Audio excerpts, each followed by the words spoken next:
Hey, how you doing, man? It's Joe D, and welcome to Share Beer.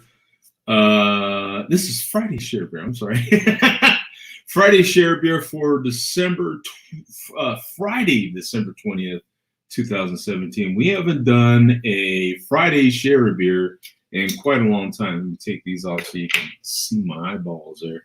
I'm gonna get it going with a beer that I have. Let me start out by, for those of you that aren't really familiar with StreamYard, because just in case we have some people that might be joining in, might not be familiar, just click on the link. I don't remember if you have to sign up for something. I don't think you do. I don't think you have to sign up for anything. I think you can just click the link and join right in. I have to start. Speaking of clicking stuff, I have to click here so I don't get disturbed. Otherwise, I'll be getting notification. Whoops. I have to move my screen here. Wait, what happened here? There we go. Wrong one. I clicked the wrong one. It was changing my whole darn screen. But you just click the link either in Facebook or the link that's in YouTube, and then you can jump right in.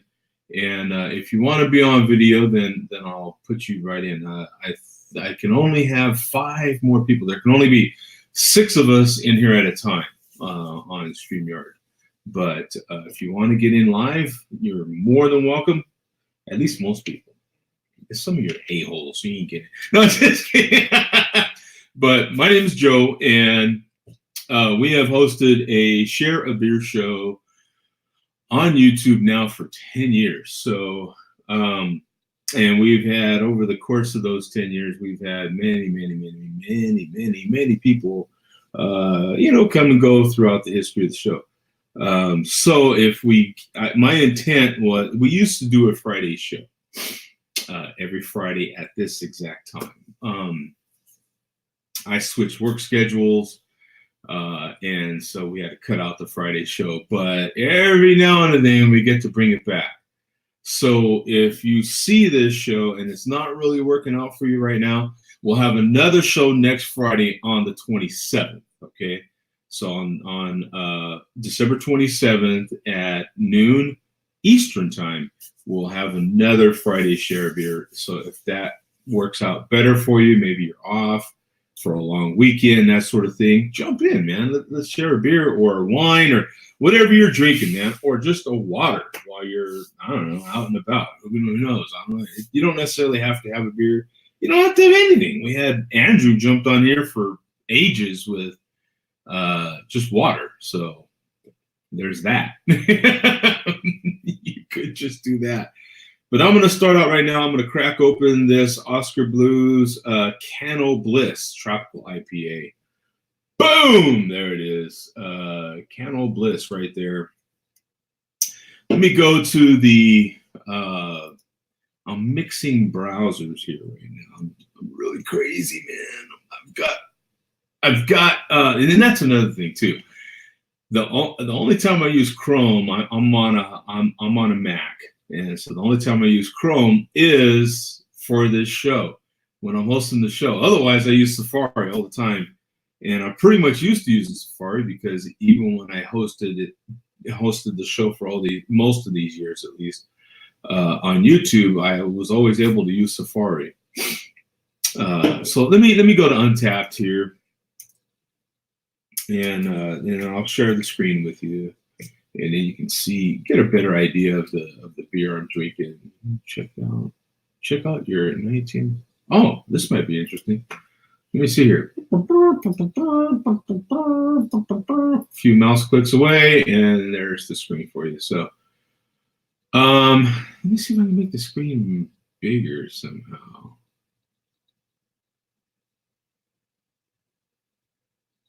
Oh, is it echoey? Oh.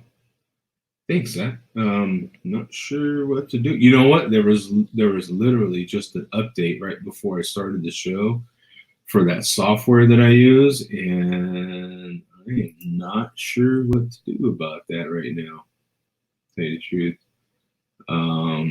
I think I can. I think I can. Let me see. Yeah, and they updated the audio codec too for it too. I use a program called Loopback, which allows me to share all the audio that I want to, that I'm willing to, whatever the case may be, that I put in my computer. So almost anything, and they actually updated it. Part of the update was to allow me to uh, um, share even Bluetooth. God, why couldn't I get that out of my head? Let me see. Maybe if. Oh, that's why. That's why. Let me see. That's why. You know what? Thanks, man. It's got me using the wrong microphone here. Let's see. Is that better? That should be better, I hope. So yeah, it was using my I am forgetting every single name of everything that I'm using. It was using my camera's audio. So thanks, Zach. Appreciate it. So hopefully that's better. Hey Hans, what's up, brother? Um, oh, okay, yeah. So Zach says that's awesome. Great. Thanks, man. That is what the chat is there for, man. So in any case, though, let me see if I can make this bigger. Sounds loud and clear. Thank you. No, I can't necessarily make it bigger. I could make the like font and stuff bigger, but I don't know how much that truly helps. But in any case, this is my Untapped. For those that aren't familiar with Untapped, it's UNTAPPD, just no E in there, okay, .com. And it's an app that we use. And this is my 2019 in review here. Let's see what it does. Better shrink the screen back down there so I can kind of, let me see. So this is I didn't know what was going to happen here. I didn't know. So your year in beer. So I had 101 more check-in. I need one more. I had 199 check-ins, 138 beers, unique beers, 77 different breweries, and 66 different styles for the whole year. Your top 5 most checked in beers. So many beers, so little time. Here's what you really enjoy drinking. Syntax. Oh, surprise! Right. I bet you everybody is shocked with that one, right? Like, oh yeah, Syntax. Boy, who knew, right? Yeah. So 16 check-ins for Syntax, which actually seems pretty doggone low, but whatever. I don't always get to my check-ins, tell you the truth, like I should. I just, your top. Oh, wait. Well, okay. So you have to go across here. I thought it was going to scroll down. Okay. So next would be Juicy Jack. That's from Santan Brewing right here in Arizona. Wow. Budweiser Copper Lager. I had 5 check-ins for that. Kilt lifter. That's hell. I had a kilt lifter last night. I didn't check into while I was waiting for my pizza. I ordered a pizza at a local pizza place, and I had a kilt lifter. I was waiting. Diffraction from Dragoon. And that's the top 5. So the top 5 most checked in styles.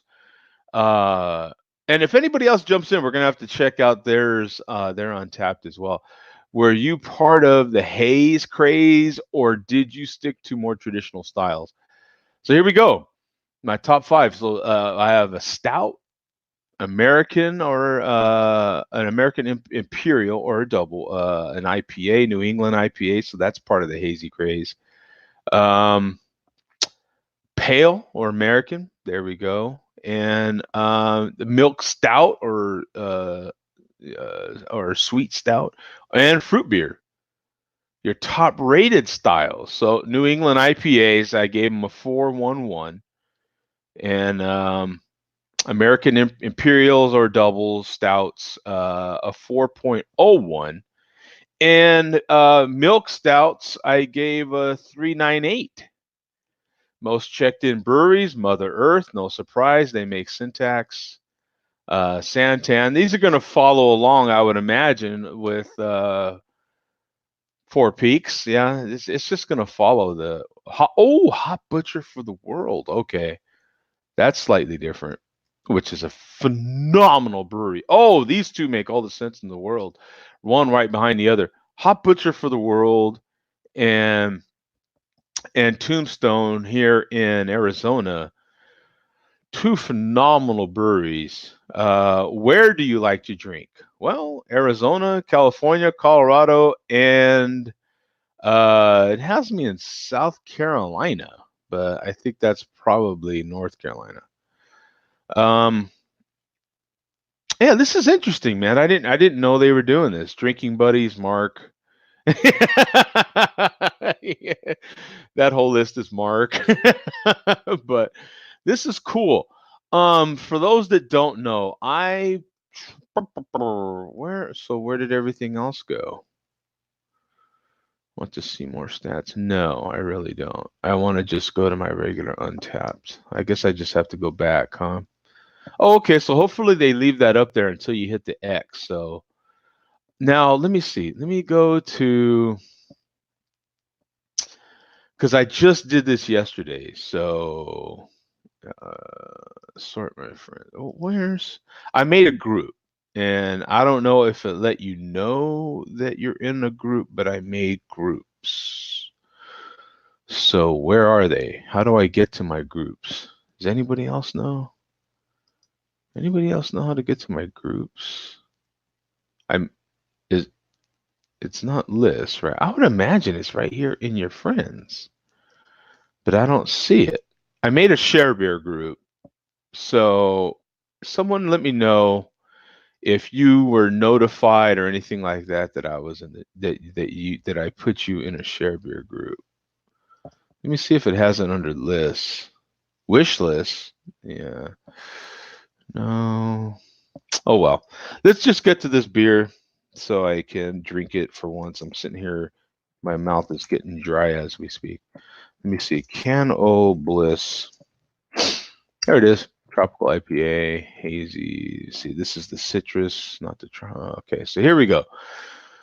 As promised, 10 minutes later, 55,000 ratings on here, 922 in the last 30 days, one by me.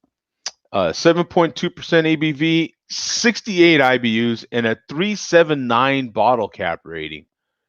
Cano Bliss Tropical IPA, 7.2% ABV, is a juicy, sunset hued rogue wave of tropical fruit flavors featuring clean, complex mosaic, citrusy Azaka, right? Am I saying that right? Azaka?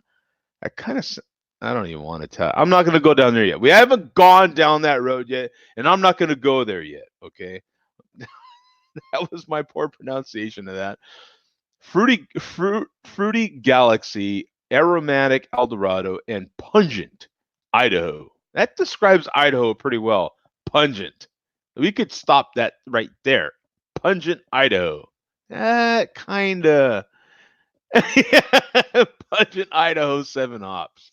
I'm just making fun because Coach lives in Idaho. Idaho? Idaho. That's Idaho.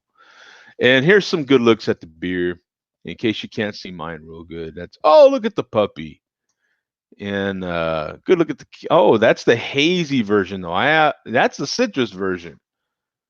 All right. Now I can't trust your guys' ratings because that guy's got the citrus version. This is the hazy version. Now I don't know what the hell beer I'm looking at over here. Oh man. And see, that's a citrus as well. This is a citrus. That's a citrus. Oi. Do I have the wrong listing on here? It says tropical. All these fools took pictures of their citrus. I don't think these people are paying attention. Here's finally a tropical. Boom. Zane B, thank you, bro. Just posted this December 18th. What did he think of it? Did he say anything about it? Let's see what Zane B said about it. Did he say anything about it? Let's see. No, didn't say anything. Gave it like a 4 and maybe 1/4 bottle cap rating. So, all right. Hey, we got Dirk in here. What up, man? We got Hans, Zach, uh, and Neri's in there. Just if you can see the link, you're more than welcome to jump in, man. I'll post another one here just in case. One more time. There you go. And then you jump in, and then you'll be in the green room, in the Share Beer green room, and then I just kind of bounce you right on up into the show from the green room, man. So you're more than welcome to jump in. Just let me know. Hey, there's Dirk again. Yeah. So I can post some of these on here as well, but I'll stop sharing that and we can go back to it. And let me crack this open, man, because it is a Friday Share Beer, and so this was ages ago now, the official Share Beer glass. So I'll crack this one open. We typically don't get any good Neri smoke out of this. Yeah, cans. You just can't get smoke out of a can. It's very, very difficult. I think even the king of smoke would have problems with that. But there we are, man. Let me give it the old tappa tappa. Ooh, big, big, big fruity smell. In case you're wondering, the tappa tappa, when you've seen all those little carbonation bubbles, there's still some on there. If you still want to take a pretty beer selfie, all right, give it the old tappa tappa. And you can go pretty darn hard. Don't worry about it. It ain't going to do nothing. See? But what it's going to do is get rid of all them bubbles. It's pretty cool. Pretty cool little trick we learned from Earth, man. Wait a minute. I got something in here. I got a little speck of something. A little something that ain't supposed to be there. Oh, man. Big fruity smells. Big fruity nose. Let me see. This says, as you guys know, I'm always running old on these darn things. Well, yeah, I guess I am. It's almost a year old. 11. Oh no, it was January 11th, 2019. So, I'm like a month away from being but it's still big fruity. Oh man. You know what? That kind of speaks a little bit to Oscar Blues and how they can their beers. I believe Oscar Blues is the one that always can their beers, aren't they? Or for a long, long time they've canned their beers. I think the longest is as far as I know. So I'm pouring the rest of the can in there now. So now you can see all that. Can you? Yeah, maybe not. Maybe I don't have enough streaming resolution to show you guys, but when it poured in there, it was like cascading in there. Isn't that cascading action nice? Look at that big. Look at that big fluffy head there, baby. Yeah, just look at it. Bet you didn't know that one was white. Yeah, well, Oh man, but that is solid. It really is. It's good. That is good stuff. So, let me get some of the comments in here. I'll post these on the screen here for you. So there was Zach's comment. Hey Joe, happy Friday. Your audio is a little echoey, and then we fixed that. Neri says joining in a few minutes, and then Zach's helping me fine tune my audio there. What's up, Pippin? So, and then Neri's got some emojis happening there. He's got the Christmas tree emoji and the beer emoji there. Okay, that's awesome. So Zach's let me know that the audio is a lot better. And so is Hans. There he is, man. That is one thing that I'm able to do now on StreamYard is post the comments right on the screen so you guys can see it. You know what? You know what I'm gonna do? I didn't quite and I have to I didn't get to do the intro. Let me do the intro because we've got Neri in the house.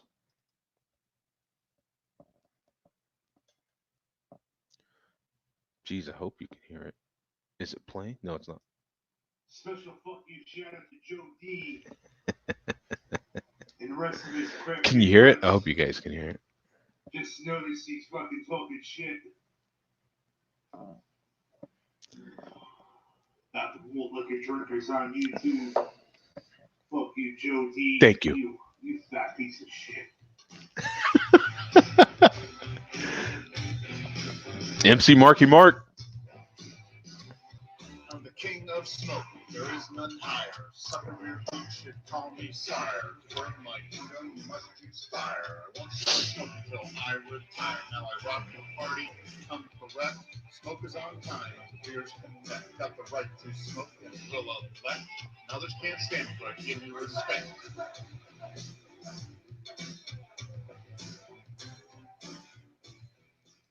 And we had to do that. We've got the king of smoke in the house.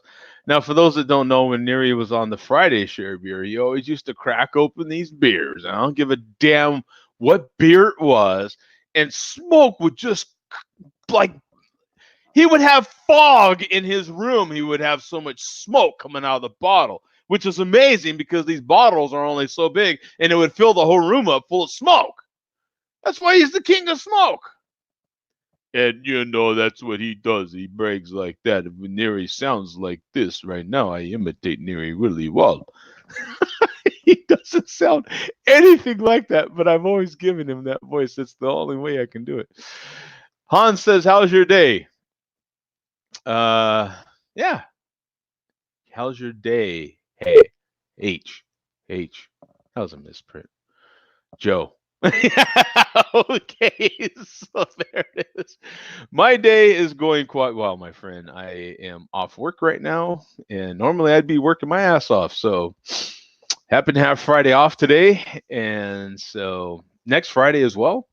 So again, the 27th, we will be here, 12 p.m. Eastern. We will be here. So you should be here. We're gonna be here. You should be here. Beer's here. You know what I'm saying? It's never too early. Look, in case you're wondering if it, you know, hey, it's not 5 o'clock here yet. Well, it's 5 o'clock where Neri's at. So there. Now you don't even have to say it's 5 o'clock somewhere. You could say it's 5 o'clock over there. Where Neri is at, it's 5 o'clock. So boom. Neri's in the same room as us right now. It's a virtual room, but who cares? It's the same room. Nowadays, it's just as good. So drink up. You know what I'm saying, right? Who cares? Remember something, folks. You cannot drink all day if you don't start early. So, boom. You know, 2-3 hours don't count as an all day. You have to start early, and then you can drink all day. So, and then we have Hans saying Neri is happy. Get back to this one. Dirk says, "What up, Joe?" And Hans, where are you from, man? Tropical looks awesome. It is, man. This one's good. I don't know. And then that's the link in the Facebook there, in case you guys didn't see it. But Dirk says, "Thanks." And how's life, bro? I'm able to share these comments on the screen is what I like, because if any of you guys is like me and you're watching your YouTube, I watch I watch YouTube a lot. But once I hooked up a streaming device to my TV in my living room, I watch the majority of my YouTube on my TV. Well, you don't get like, I know YouTubers like to be clever. Oh yeah, I'm going to put the link up there. Just click this and click that, and you don't see any of that on your TV. All you see is some idiot poking stuff over here. You know what I'm saying? What are you, John Travolta, Saturday Night Fever? What are you doing over here? You know what I'm saying? What is that? Stop it. You know what I'm saying? So this is what I like about StreamYard. I'm able to put it right on the screen, so no matter what platform you're on, you can see what I'm talking about, right? And that's the beauty of this stuff. I'm telling you, kids, we're always upgrading this thing, man. Share a beer. We evolve. We're progressive here. Yeah. So Dirk says, "What up, Hans?" It's good to see Hans in here too. Hey, Tom, what up, man? He says, "Good morning, Joe. Great to see you." Chicago love. Yeah, Dirk's in Chicago, man. And that Hot Butcher for the World that's in my top 5 there on my year in review from Untapped. I'll show that again for those who didn't get to see it. I'm just going to go through it real quick though. Maybe you go to your Untapped and it shows you the same thing. But that's a Chicago brewery. I hear it, kid. I can hear it. Okay. Probably that then I'm happy. Hey, we got Rod J in here. Live today, no show tomorrow. No, man, we're doing a and then he says cheers. No, I had today off. So, and the same thing will be next Friday. So we were able to bring back the Friday Share Beer show for 2 episodes, today and next Friday. There's always the Saturday, the main show, the main Share Beer show, 7 p.m. Eastern. We will be here tomorrow for sure. And that's the main show. But this used to be kind of like the Friday show was always kind of like the kids in the back of the class. Yeah, we used to do the show on Tuesdays. That's already been quite a few years ago. Bum's not here to give me all those stats, but we used to do the show on Tuesdays, and I could never drink because I had to work. So the Friday show was nice because I could drink. So it was like this lot more looser and crazier show. Nowadays we have the show on Saturdays and I can drink. And so it's turned in, some of these shows have been 6 hours, man. 7 hours. I think, have we had a 7-hour show? I don't know. But yeah, they can go for quite a while, man.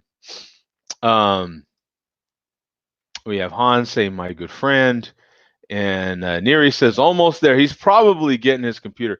He has these little computer glitches and stuff like that every once in a while, and then trying to wrestle the kids together and all that, get everyone all situated. So, and then we have Joey E. Joey E. And he says, "What up, Joe? How much are you paying for StreamYard?" I am paying for StreamYard, and I think it's, is it 20 a month? Something like that. I want to say it's right in that 19 to 20 a month deal. I do pay for StreamYard. I always said, kind of putting my money where my mouth was for years and years. I said if Google Plus would have just had a paid portion, if Google would just make it paid, offer the same stuff that StreamYard is. These kids are smart. It's co-owned. I'm pretty sure it's 2 cats, but one guy is definitely out there a little more. You definitely know what he looks like. You hear from him. He's real proactive. I love that about the guys. You know, they're on here. They get involved in their platform, and they're offering stuff that should have been offered this whole time. Google Plus did a phenomenal job. They did. They did a great job. And I could never say this kid's name. It starts with a G, but one of the co-owners of StreamYard, he jumped on there and just put what everybody wanted. You know what I'm saying? Saw the need and did it. And hey, we're going to offer this paid tier. The paid part of it allows me. Hey, there's Mary. What up, brother? The paid part allows me to stream to both YouTube and Facebook at the same time.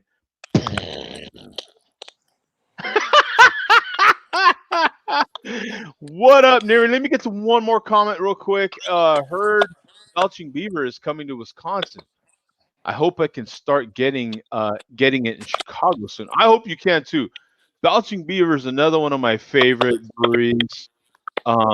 They make another peanut butter stout that I really love. I don't drink it as much because it's more on the sweeter. Syntax peanut butter stout is more to my liking. It must be because I drink it. Oh hell, I still have.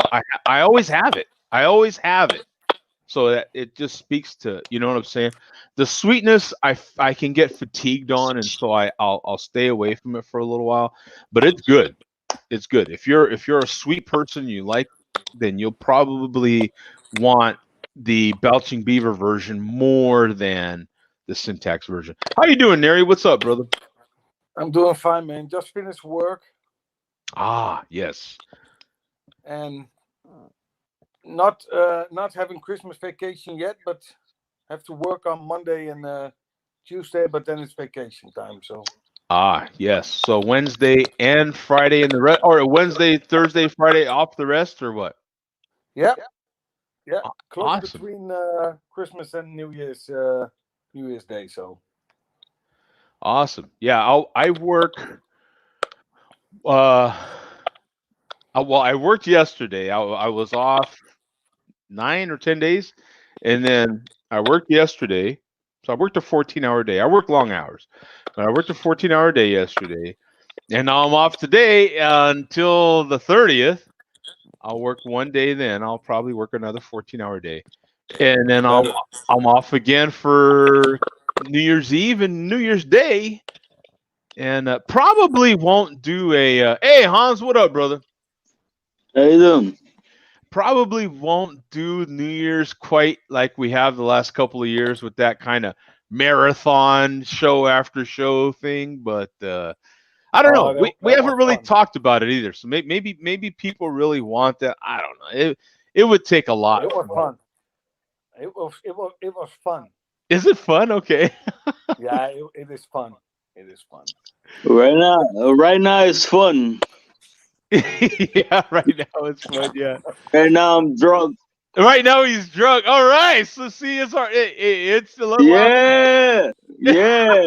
Rams. It's 12:30 and he's hammered. That's what I'm talking. Hey, God bless America. God bless. Hey, Neri, that's the sign for Americans that you are hammered. You're truly hammered when you start, like, getting real patriotic. You know what I'm saying? Hell yeah. It's probably true over there too, right, Neri? Yeah, it's the same here. I only experienced some problems when I tried to log on with my MacBook. Oh. And I don't know what went wrong, so I'm now using my iPhone to do this. But okay. Well, it looks phenomenal, man. It does. It looks good. Okay. So yeah, the picture looks real clear. You sound it's what I love about what they're doing in the background. They're making all the audio sound good. They're adjusting the levels. I mean, just they've got it going on here at StreamYard, man. I like the platform. I really do. Okay. Time for beer. Yes, time for beer. Show us what you are having. Let's see, man. Ooh, Gulden Drach. How do you say that, man? Did I do it right? In Dutch or in Dutch? Yes. It's Gouden Draak. Oh, Gouden Drach.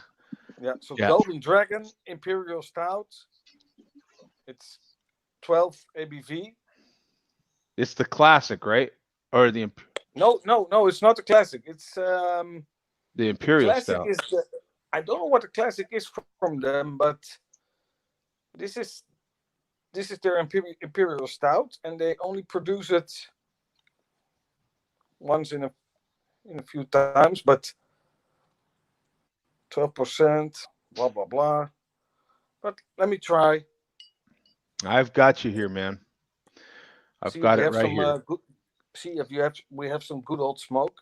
Oh yeah, man. We got it. We got to see if he's got some good smoke, man. I hope so, because Very good smoke. Very good smoke. Let me try. Did you hear the drum roll? Yes, I heard it. Yeah. Okay, try this. I hope that the background is okay for it, but Oh only a man, little. Only a little. what happened? But Oh my God. the magic is gone, man.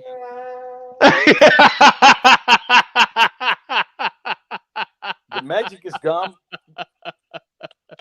but the beer is great. Yeah, the beer is good, man. That's all that matters, bro. That's all that matters. Look at that. Oh, Look at that.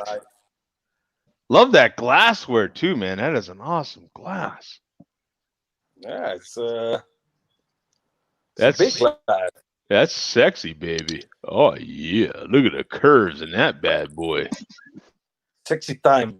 Oh yeah. So,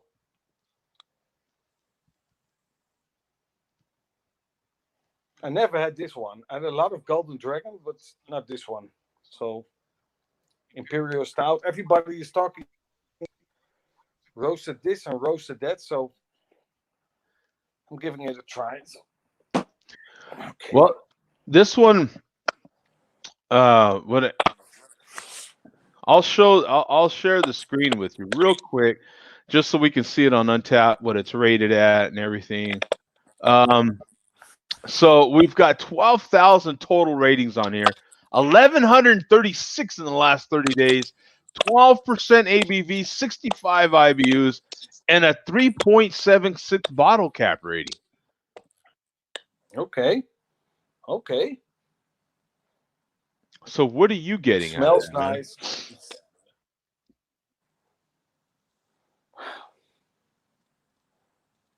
Smells like barbecue. Oh, so smoky, real smoky. Kind of Real a meat, smoky, yes. more of a meat Yeah. smokiness or campfire smokiness? No, meat smokiness. Meat. Okay.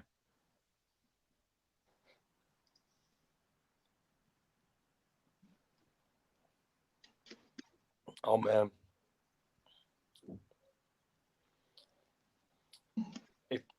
It also tastes like meat smokiness.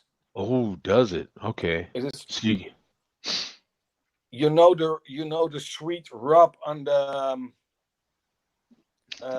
what's it called? What's it called? I in think, English? you know, I think if there's any man that don't know about rubbing, he's lying.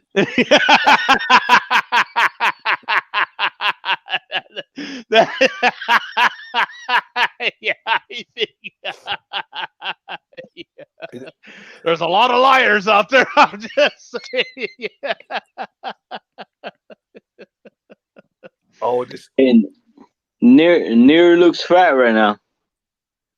Yeah, this is great. Yes. How many things you ate? How many I things will give it. From 1 to 5. I will give it a 4.8. Oh, really? Okay, so that high. Yeah.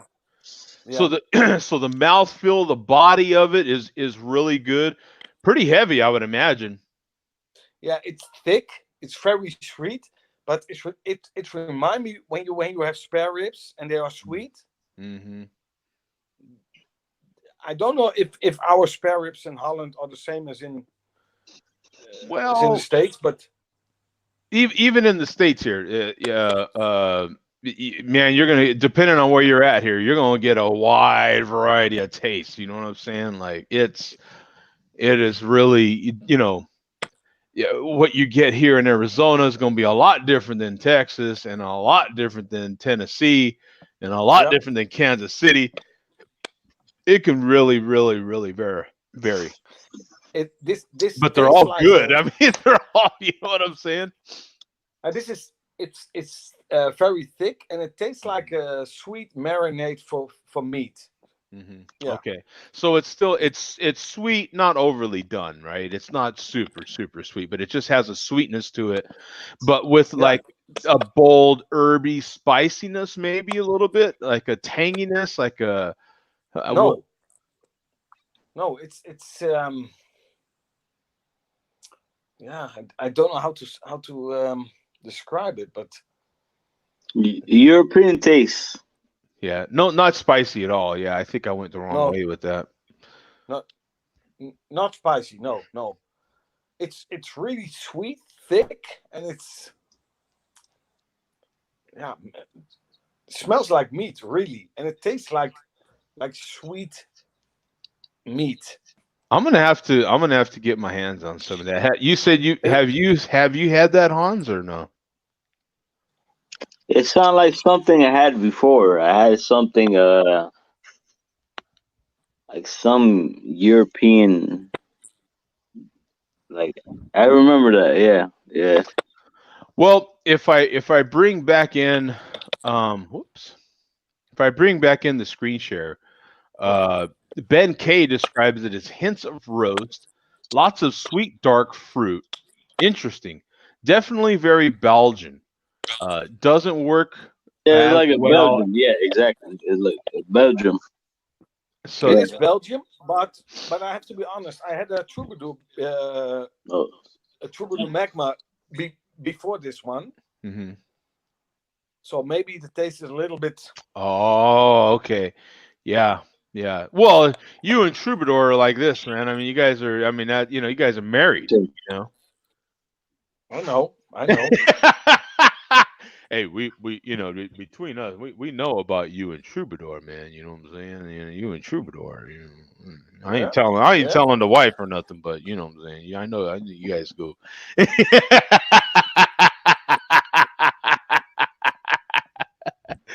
So I'm gonna crack open another one here, man. This is another beer that hey I Joe, yes, sir. Oh, I'm can I sorry.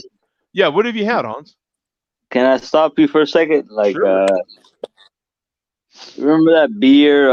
Is the Sierra Nevada? That's like a Sierra Nevada mixed with like a German beer or something like that. Remember that? Not really. You're gonna have to give me more than that. It was like a Uh, Sierra Nevada so beer it was a mixed with collaboration or yeah, exactly. Like a uh beer. And remember that like I don't know, like in a show I told you I hate that. It tastes like pork. It's like this. oh, I don't know if you remember that. I vaguely remember, man, but it's been quite a long time. Um, yeah. What are you getting at though? Is that kind of like what you think Neri's beer might be like? Is that Yeah. Because you okay? say it's like it tastes like pork or whatever, like Yeah, ham. yeah, yeah. Mhm, Well, mhm. there's that real famous smoky beer, German beer Yeah, actually, yeah. that definitely does taste like smoke. I mean, like Yeah, meat, like smoked meat for sure. yeah, I've sampled that. I can't think of the name right off. God, it's been probably 10 years since I've had that beer. Um, yeah. Man, yeah, I can't think of it. Hey, we've got a bum in there, King of Smoke, and then Ishmael, man. Uh, Ishmael is an asshole why is he an Ash, man? because I don't like nobody with the name Ishmael. Bunch of fucking idiots.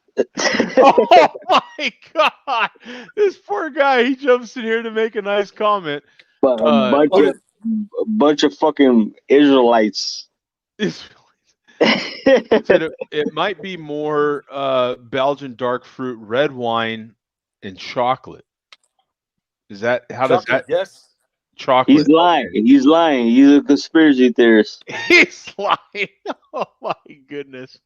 Yeah, poor Ishmael, man. He's in here I'm doing. joking. I'm joking.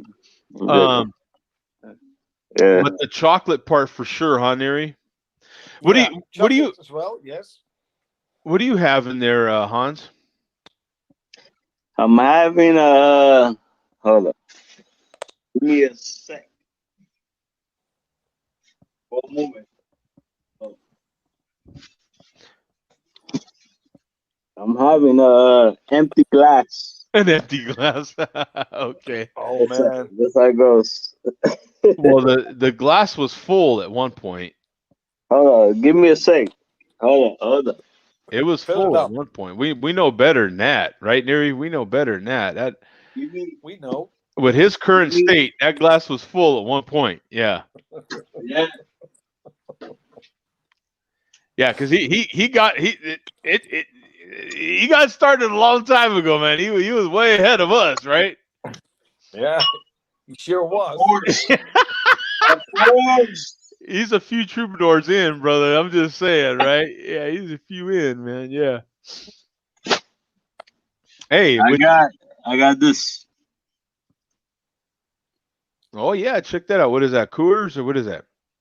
Miller Lite. Ah, Miller Lite. Yeah, I knew it was one of those. Okay, I knew I wasn't far off on that one. Yeah, I don't even have to look up Miller Lite, but I am curious. I have to admit that I am curious about, and you're going to see a lot of logins on with me here. I've drank Miller Lite quite a bit, so there's going to be quite a few check-ins with me on here. God bless head coach, and God bless you. So you've got 1.5 million check-ins on here, 5,000 in the last 30 days, and 94 by me. 94. Yeah. It's crazy. So it's 4.2% ABV, 10 IBUs, and a 2.46 bottle cap rating, man. Yeah, I have to admit, I kind of like this aluminum can right here, man. This is kind of cool. Let's check this out. Good beer. That's kind of Oh, cool. yeah. That's kind of a cool can, isn't it? It is. Had that can before, yeah. Oh yeah, look at these two. How you guys doing? And the I'm gonna Bucks have win. sex after that. We're not showing that Bucks win stuff. That's whack. As a Laker fan, that's just I take real serious offense to that. Hey, this is a good. I like that. Look at that. Hey, that's a good view while drinking some beer. Yeah, nice. Yeah. You know, you need something good while while consuming Miller Lite because hello, it's Miller Lite. You know what I'm saying? Typically, we're drinking Miller Lite because of price. That's it, right? It's either price or price. That's an intoxication. You know how much beer it's going to take a whole hell of a lot of Miller Lite to get you hot, to get you, drunk. That's for sure. Because do I look drunk? Yeah, yeah, you're there. I look happy. Happy. You look happy, yes. Yeah. God bless. Bum says, "Are you talking about Sierra Nevada Oktoberfest, Hans? Was it the Oktoberfest?" Sure, no, Oktoberfest. I had that one. I don't think he is. I don't think he is, Bum, because I don't know that I would describe Oktoberfest that way. You know what I'm saying? The way he described that one. I don't know that I would. And Ishmael says, "Ha ha ha ha." Yeah. Very funny. I don't think that was Bum. Oh, you don't think that was Bum? No. This comment here, are you talking about? Yeah, because he's got. Yeah, I had that before, but that's Bum right there. But yeah, I don't think that. I don't know what you're talking about. So what you talking about, Willis? So I'm talking about Willis. I'm gonna pour this next one here that I've had before from Omegang.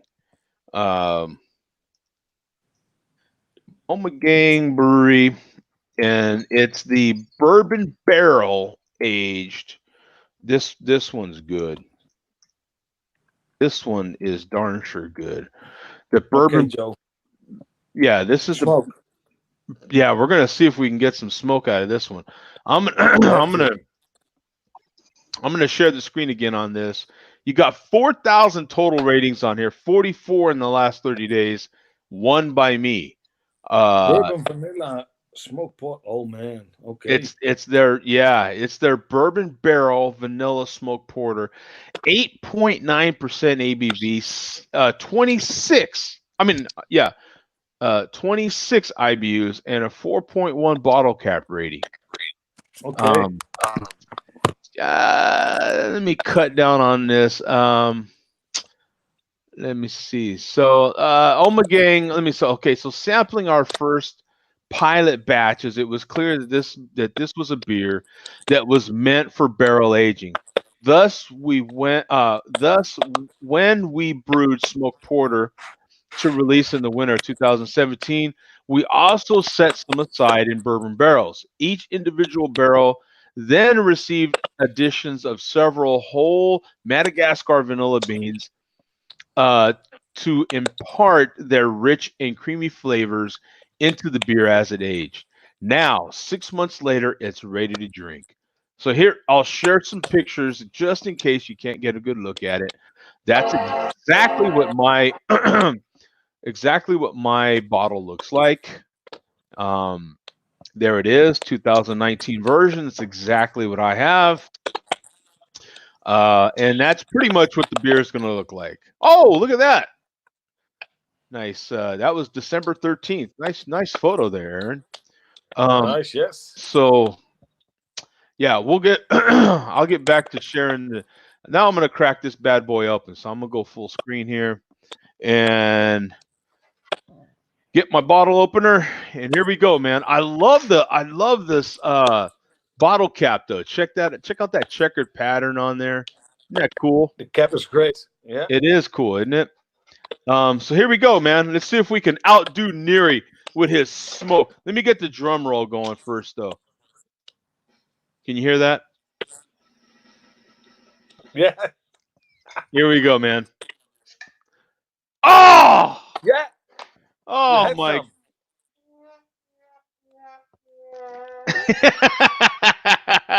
Little sad trombone, man. You know what I'm saying? Yeah, that was pretty bad. But Neary, check it. I got this, and this is a Swedish glass, man. That I got it at IKEA. Oh, nice. Look at that mug. Nice. Isn't this the coolest looking mug ever? Let me go to a different view here so you can get a better look at that. Look at that bad boy. Send me one. It's good for Yes. coffee, tea, beer, for almost everything, I think. Oh, I love that. Ever since I bought it, these guys are getting tired of me talking about it because I use it for. I mean, it's awesome. So here we go, man. We're going straight in. Here we go. Yeah, baby. Want you to be able to see that. Look at that. Look at the color of that head, man. Look at that. Oh, this is Nice. beautiful. Yeah. Beautiful. Look at that. Oh, so beautiful. Look at that. Oh, man. That's what I'm talking about. Okay. God bless America. God bless. No, yeah. God bless America. Yeah. This is a New York beer. God bless you. So we'll give it the old tappa. Look at that thing, man. Look at that. Nice. That is amazing, isn't it? The chocolate Neary that I'm getting off. I haven't even drank it yet. Look at this is how close I have it to my face. The chocolate I am getting off of here is insane. And I'm not even okay. Now I'm gonna get close to it. Chocolate, the sweet vanilla, and now I've actually had this bottle for a while. Yeah. I don't know when it was bottled, but I've actually had this for a little bit. So I've had it now for a few months, easy. So it's even aged a little more. Let me pour the rest of the bottle in here. This go. is funny because I'm warming the beer up a little now. Yeah. And you're getting more. Yep. I'm getting more chocolate. Yes. Yeah. That's now this more chocolate, more alcohol. This has been sitting out here since we started the show. So you know what I'm saying? Yeah. It's probably in as far as Fahrenheit, I don't know Celsius, but it's in the 50s for sure. It's kind of to your cheek, it's a little cool, but not you can still put it to your cheek. It's not,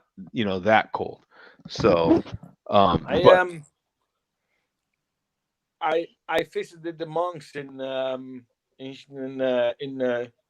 what was it, Chimay, Oh yes, for me, yeah. and they told us that the dark beers like doubles, and stouts, and you should drink it at room temperature. Yeah. So Yeah. No, and and I agree with that completely. There's been quite a few times. Well, that's why I opened this one now, because it gets it closer to room temperature. I still like to have it slightly chilled and then sample it as it warms up. You know what I'm saying? And that yeah, way I can kind of get the different flavors out of it. But I'm gonna sample this one now. Salute. salute. Oh my goodness. Oh. Oh. Okay, so you can see right away. It's kind of a medium bodied beer. It's not super heavy. You can see the way it moves around in the glass. It's another reason why I love this glass. I effing love this glass. But it's just got plenty of room for doing stuff, right? And the handle's the right. I love glasses. Okay, I'm a little hooked on them. So, but it's a nice mix of chocolatiness. It's not semi-sweet, but still sweet. You know what I'm saying? It's not that semi-sweet chocolate like you're gonna get in the store, but it's that mix between baker's chocolate and a like a chocolate bar, right? Yeah, yeah, I Just know. not overly done. I'm getting some nice fruity notes in there as well, kind of like a cherry or something like that. Slight, I mean, small, Yeah, and it's kind of thin. I'm guessing that's from the bourbon barrel. I'm guessing that kind of thins it out a little bit, but it is a porter, and to me, porters tend to be it's an imperial porter, so porters tend to be a little thinner than stouts. Stouts can be a little heavier. Some porters are yeah, heavier too. So you get some of that smokiness that traditionally in a porter, more of a wood smoke, not as much of a meat smokiness, more of a wood smoke. But the vanilla is definitely there. It's a nice smooth note. It stays with you. It just stays with you. And the bourbon barrel isn't too hot. You know what I'm saying? That it's there, but it's not so forward that it's just like like you're breathing like a dragon. You know what I'm saying? Like it's not. Uh, yeah. it's a very, very, very well done beer, man. Salute to Oma Gang. My goodness, this is well done, man. Absolutely. It definitely Yeah. it gets a 4.1 bottle cab rating, and I wouldn't disagree with that one bit. I'd give it 4.25. Yeah. Okay, okay. Yeah. Very solid, man. Absolutely. Ishmael says, I love Oma Gang beers, but I haven't seen that particular beer out in the stores. Yet, you know what? I got this one quite a while back. I don't remember if it was in a. Oh, he jumped out. Right when I was going to put him in, he jumped out. I don't recall if it was. I think it was in a 4-pack. I don't think it was in a 6-pack. These are smaller bottles.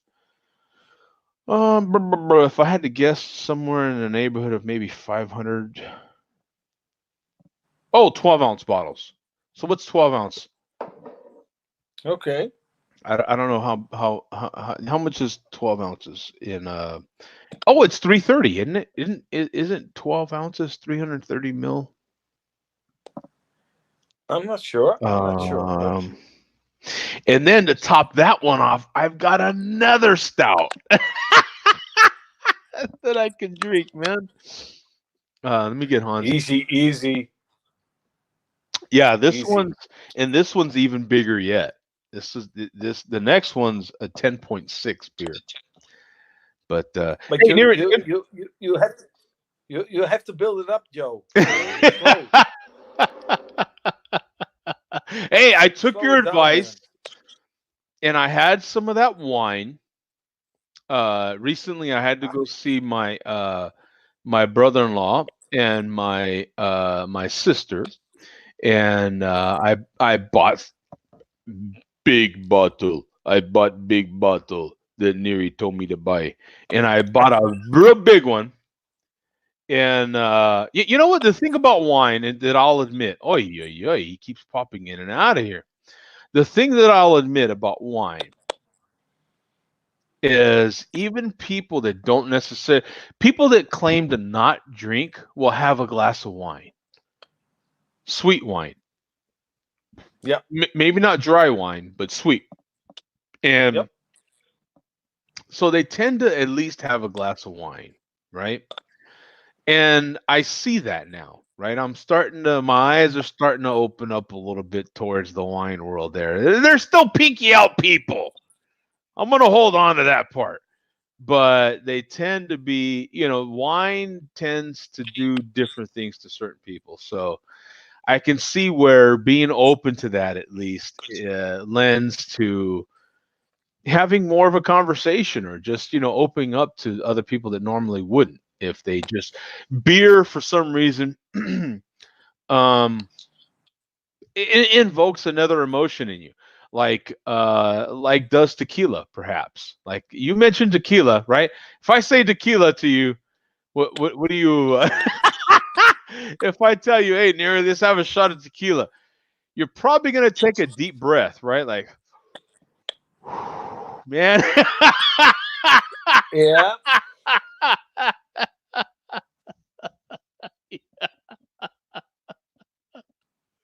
What when I think about wine, I think about wine and having a serious discussion about deeper things. Hmm. And when I have a beer, it's a little bit different. It depends on the person that you're with, but Yeah. it's A beer can tend to be a little more casual, though, can it? yeah, but it depends, because we had a Belgian beer group.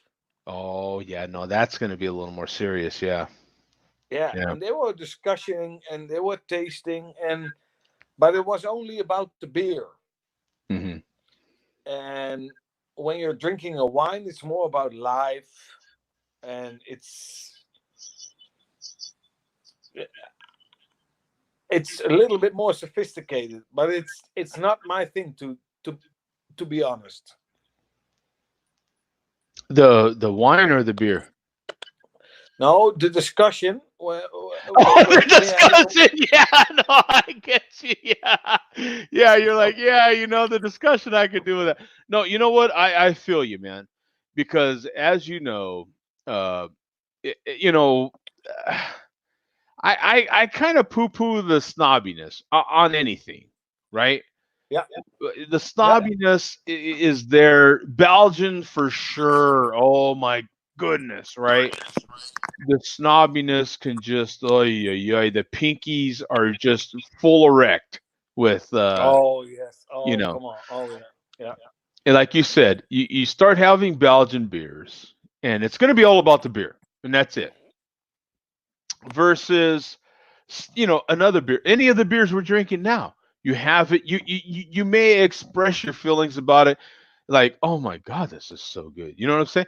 And someone else may express back to you, yeah, that I've had that before, it's phenomenal, or I'm having it now, and yeah, it's phenomenal. And you continue a discussion about, like you said, similar, like you would do with a decent wine. Yep. um yeah, no, I'm getting more open to that thing, because I used to really poo poo wine bad. But I'm getting a little more open to the glass of wine thing, right? A little more. But don't get me wrong, I've been around plenty of people that are the Belgian beer crowd with wine, right? They're sampling wine, and it's all about the wine. and nothing else, right? There's snobs with everything. Scotch. Oh, Scotch. Oh, okay. I've been in these rooms, man, where it's Scotch and $20 a stick cigars. Have you been in this room? Have you been in that room? No. It's I $25 and up a shot Scotch and Yeah. $20 and up a stick cigars. Have you been in these rooms? I've been in these rooms. There ain't nothing else you're talking about in these rooms. It is like you had better know some Scotch and you had better know some cigars, because that's the conversation that's going to happen. Now with that, that is one particular discussion I don't mind having, because I'm learning a lot. I don't know. I'm not that deep. I can get just deep. It's kind of like if I know a couple of words in your language and I go to your country and I know just enough to start a conversation with somebody and then be like, oops. Like, that's all I had, man. You know what I'm saying? I could ask for the bathroom and that's it. Like, I'm done. You know what I'm saying? And that's a similar thing with that Scotch and cigar crowd, right? I know just enough about cigars and just enough about good Scotch to be dangerous. And then when someone that's really into it senses that, they take it to this level, and I'm still here. I'm still down here. You know what I'm saying? And it's like, oops, but it's still a lot of fun because I learn, you know what I'm saying? But yeah, the Scotch and cigar crowd, I kind of enjoy that because I do get into that. But yeah, the wine, I've been in that wine room too, and it's like, oof, I need to just get out of here. Like, this ain't, where's the door? But the more casual wine crowd, I'm starting to learn. Okay, it's very similar to more of the casual beer crowd, right? More of Yeah. the. So, and it's been cool because there's just certain cats that what ended up happening was I was in a place where the laws are really weird, and so they don't sell hard liquor where they sell beer and wine. You had to buy hard liquor at a particular place. And I was actually shopping for some whiskey. I was shopping for whiskey and I was shopping for rum, and I couldn't get it. And so it was like, So I was like, well, they've got wine and they've got beer and they had plenty of it. So I was like, let me take Neary's suggestion and Miss Neary's suggestion and buy a big bottle of wine. And so that's what I You did. should. That's what I did. And you know what? It was solid, man. That was solid advice, because someone that was there that normally don't drink drank every day because they had a glass of wine. You know what I'm saying? It was part of the conversation. So that was really cool, man. I appreciate that. And I'm even at my young age, I'm still learning. You know what I'm saying? So it's cool. We have the beer guy in here. I think Hans is thinking of Sierra Nevada Weinstefner. How you do that, Neri? Weiss Stefano. Thank you. What he said. Collaboration beer with who? Sierra Nevada and Weiss Stefano collaboration. Their beer called Braupact. I'm not sure if that's because I'm gonna look that up. yeah, it's difficult because Hans is talking about a beer that sounds to me it's a little bit more brown, dark, and a Weiss Stefano is a kind of a white beer. And wow, I don't think I've ever seen this beer before in my life. And this is a collab with Sierra Nevada, and it's a Hefeweizen. No, that can't be. No, no, and no, no. That can't be. I don't know what's going on with Hans, but his it just you see what it's doing on the screen there? It's just circling. Yeah, it's circling. It's That's I see it circling, so I don't quite put him back in. But he's putting in comments, and I'm trying to go on the stream, but it's not working. Hans says yes. I'm assuming that the beer guy has it right. okay. I've Okay. never gotten those sort of flavors that you're talking about, that he's talking about, out of a wheat beer. Yeah, but Hans is drunk. Dude, So that's a show Come title on. right there. That is awesome. That is. But Hans is drunk. Like,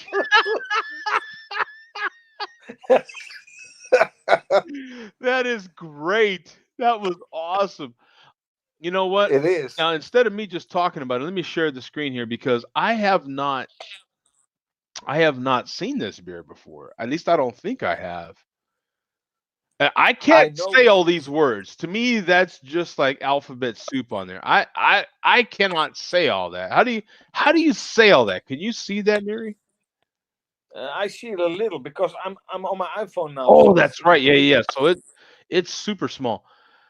There's a 37,000 total ratings on here. 30 in the last 30 days. 6% ABV, 35 IBUs, and a 3.67 bottle cap rating. You know, there's certain styles, and we talk about this regularly on the main show about.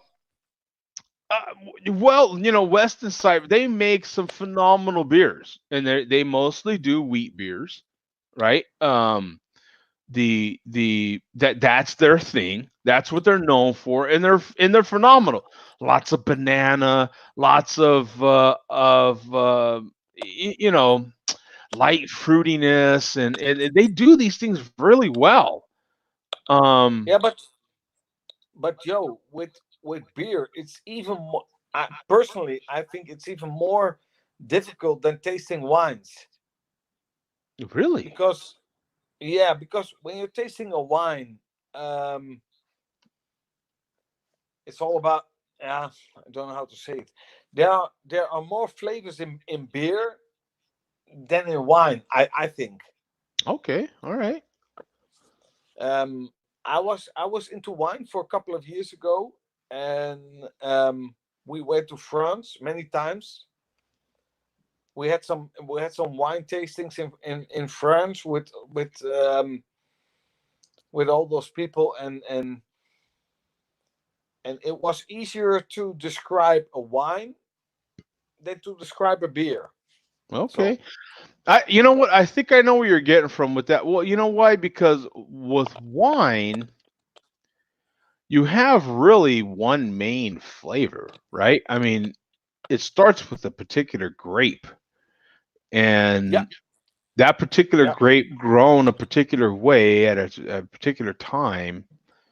yeah, Um, and so you get different stuff from that one thing. You know yeah, what's interesting though, because there's another, and it's a totally different product, but that's kind of similar to cigars though, right?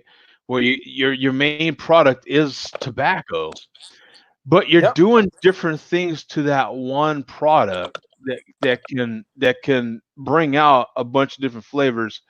I think if I relate it that way, I think you're kind of correct, because I can get a lot of things. I don't have as much of a problem describing stuff as other people do, and I realize that's something that I have, right? That and I can help yeah. other people with that. You know, so I try to I try to jump in your shoes as someone that may not be able to describe something, and so I think I understand what you're talking about, because beer is made of a bunch of different things, and even if it is one or two or four main ingredients, Yeah, they can yeah, still put other stuff in there at different parts of that to get different stuff. Because only because of the hops, you have so many different kinds of hops. Yeah. So Yeah, that's true. I don't know that you can do that many things with fresh grapes. You know what I'm saying? Like, I don't know if you yeah, can from fresh grapes, because that's what they're doing. They're getting the juice out of these grapes. So depending on when they pick the grapes and when they decide to juice the grapes and when they the processing and I am speaking out of complete ignorance. I am pulling this out of my butt because I don't know much about wine at all. Honestly, I am. I'm being honest. Not like I do with beer. You know what I'm saying? But with hops are grown specifically to do different things. Hell, yeah, they can make hops taste just like fruit, and you'll have a hard time telling the difference. So yeah, I think yeah, true. I think I see where you're coming from. I mean, I would have to sample a lot more wine than just a couple of bottles that I've had that to I don't know. I am not as dialed into wine at all. I'm just now getting open to uh the idea of even having a glass here and there. You know what I'm saying? And you know how we operate, Neri. We're guys. If women do it, we're probably going to at some point do it. It's too difficult. Right? Like if women like wine, at some point, even hardcore beer guy is gonna drink some wine because that's what women I do. I have to tell you something. I got a text message a couple of months ago from a friend of mine, and the text message, it's in Dutch, of course, but I hope I can translate it to English. A guy is I have to look it up because it's too difficult to explain. But it was a text message like a woman is talking to her husband, and he is telling her, okay, do you want to argue or do you want to solve things? And she's like, no, I want to argue. So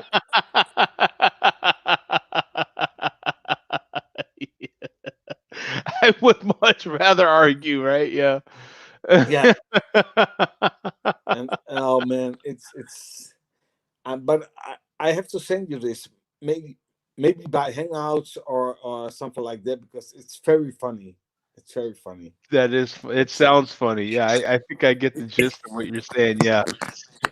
It, now, Hans says that is the beer.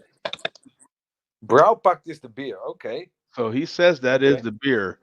So, okay. Well, that's the one then. And, yeah, I would have, Hefeweizen, I have to admit, is the farthest thing from my mind when describing smoked meaty beer. That's for sure. Yeah, especially from a Hefeweizen. Yeah, that's what I'm saying. Yeah, that couldn't be the farthest. Now, with that in mind, things that are happening now, I don't know about across the pond.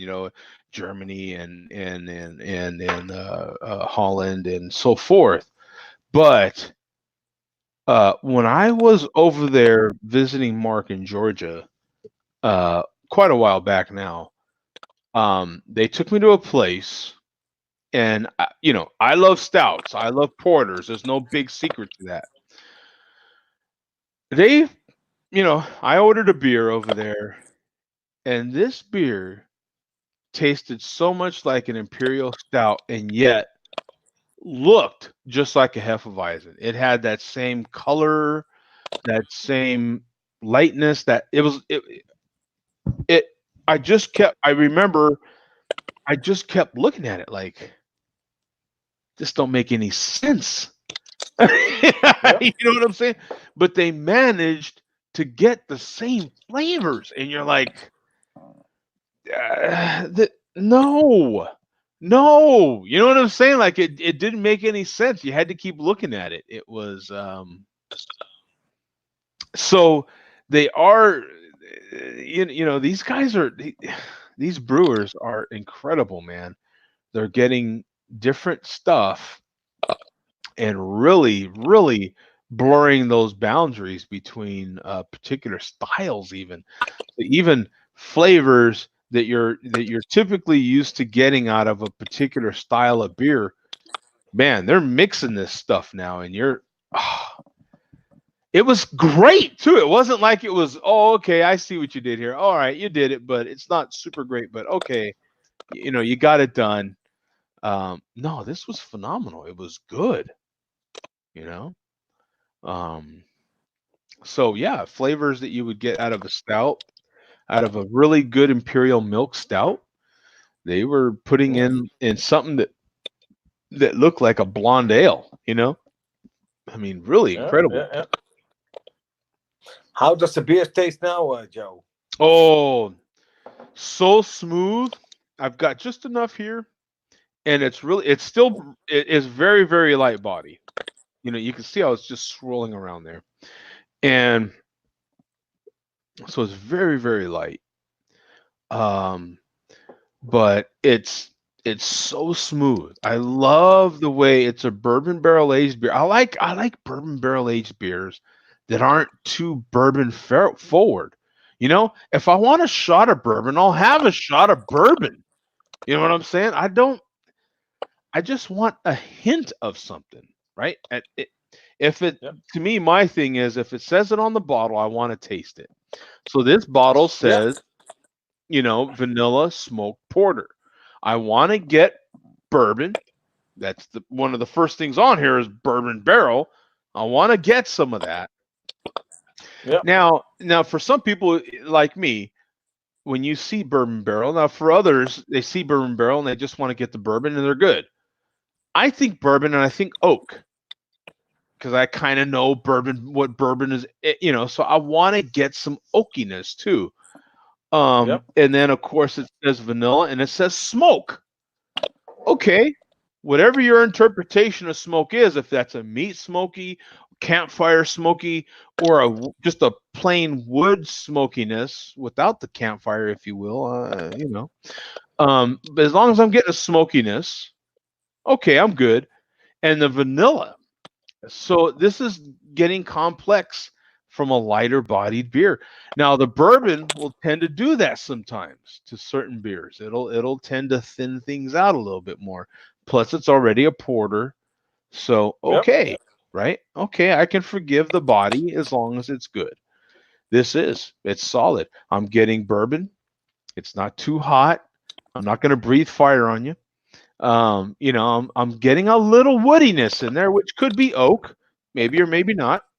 These things are marginally. I mean, they're you know small percentages in there that you're getting, and but the vanilla is forward. There's a chocolatiness in there because of the smokiness and the vanilla that kind of could be interpreted as to some people as a chocolate.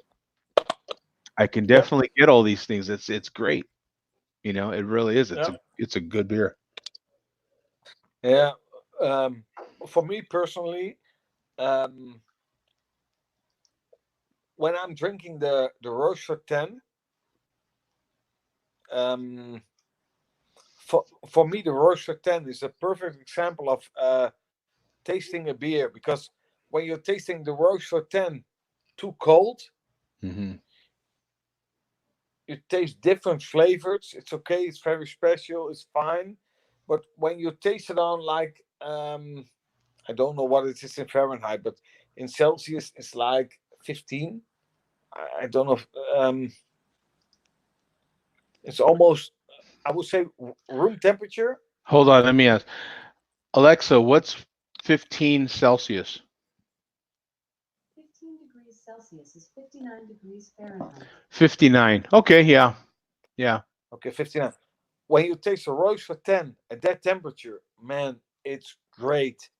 You taste figs, you taste raisins, you taste chocolate.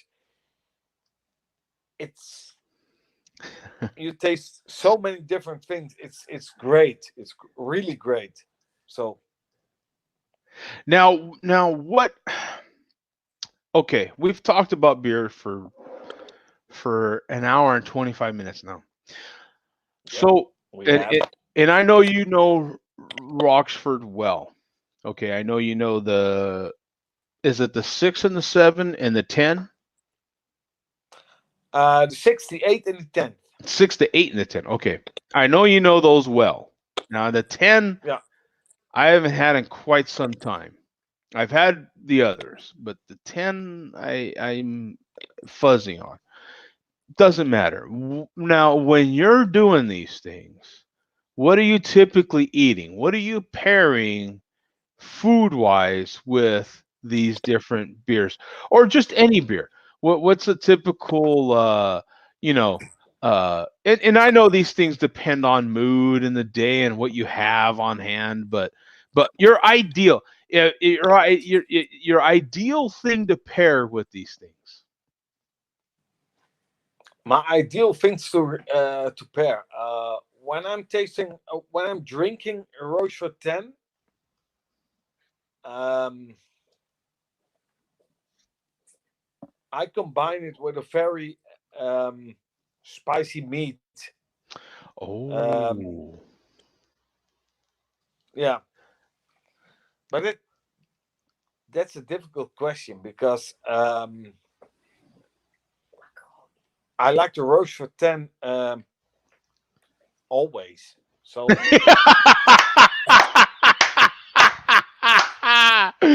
I love the way you but did that too. He's like, I just love it always, man. Like, uh, it's almost the same with this Troubadour Magma. ooh, look at you. Look I at you. tasted this one at 10 o'clock in the morning to taste it well. Hmm. I tasted it with some beef. I tasted it with all kinds of, but it's a great beer. So it tastes, but but the Rochefort 10 is way more complex. So I would say with heavy meat and lots of spices. Yeah. Um, yeah, Yeah. Yeah. That's because not too often are you sampling that with something sweet. In other words, like no, no. Um, maybe every so often, but not or you're not just having or you could be, but not just having just some nuts or something. when you have the Rochefort 8, um, the Rochefort 8, it smells and it tastes nutty. Oh. The Rochefort 6 is a little bit light. It's not my kind of style, but okay. But the Rochefort 8 is nutty. I would say the Rochefort 8 with normal meat dishes, hamburgers, whatever, Hmm. and the Rochefort 10 when you're having yeah, big burgers, big big big kinds of meat. Yeah, something Um, a little more like if you're having a really good grilled steak, anything off the grill, in other words, like yes, yes, yes, yes. even The more even grilled yeah. fish, right? Like just something that's super hearty, something that's spiced up a little bit, right? Uh, I have to be honest. When I'm eating fish, um, I would take a light beer like a Hefeweizen. Okay. Um, but when I'm drinking red meat, I'm drinking all kinds of beers. But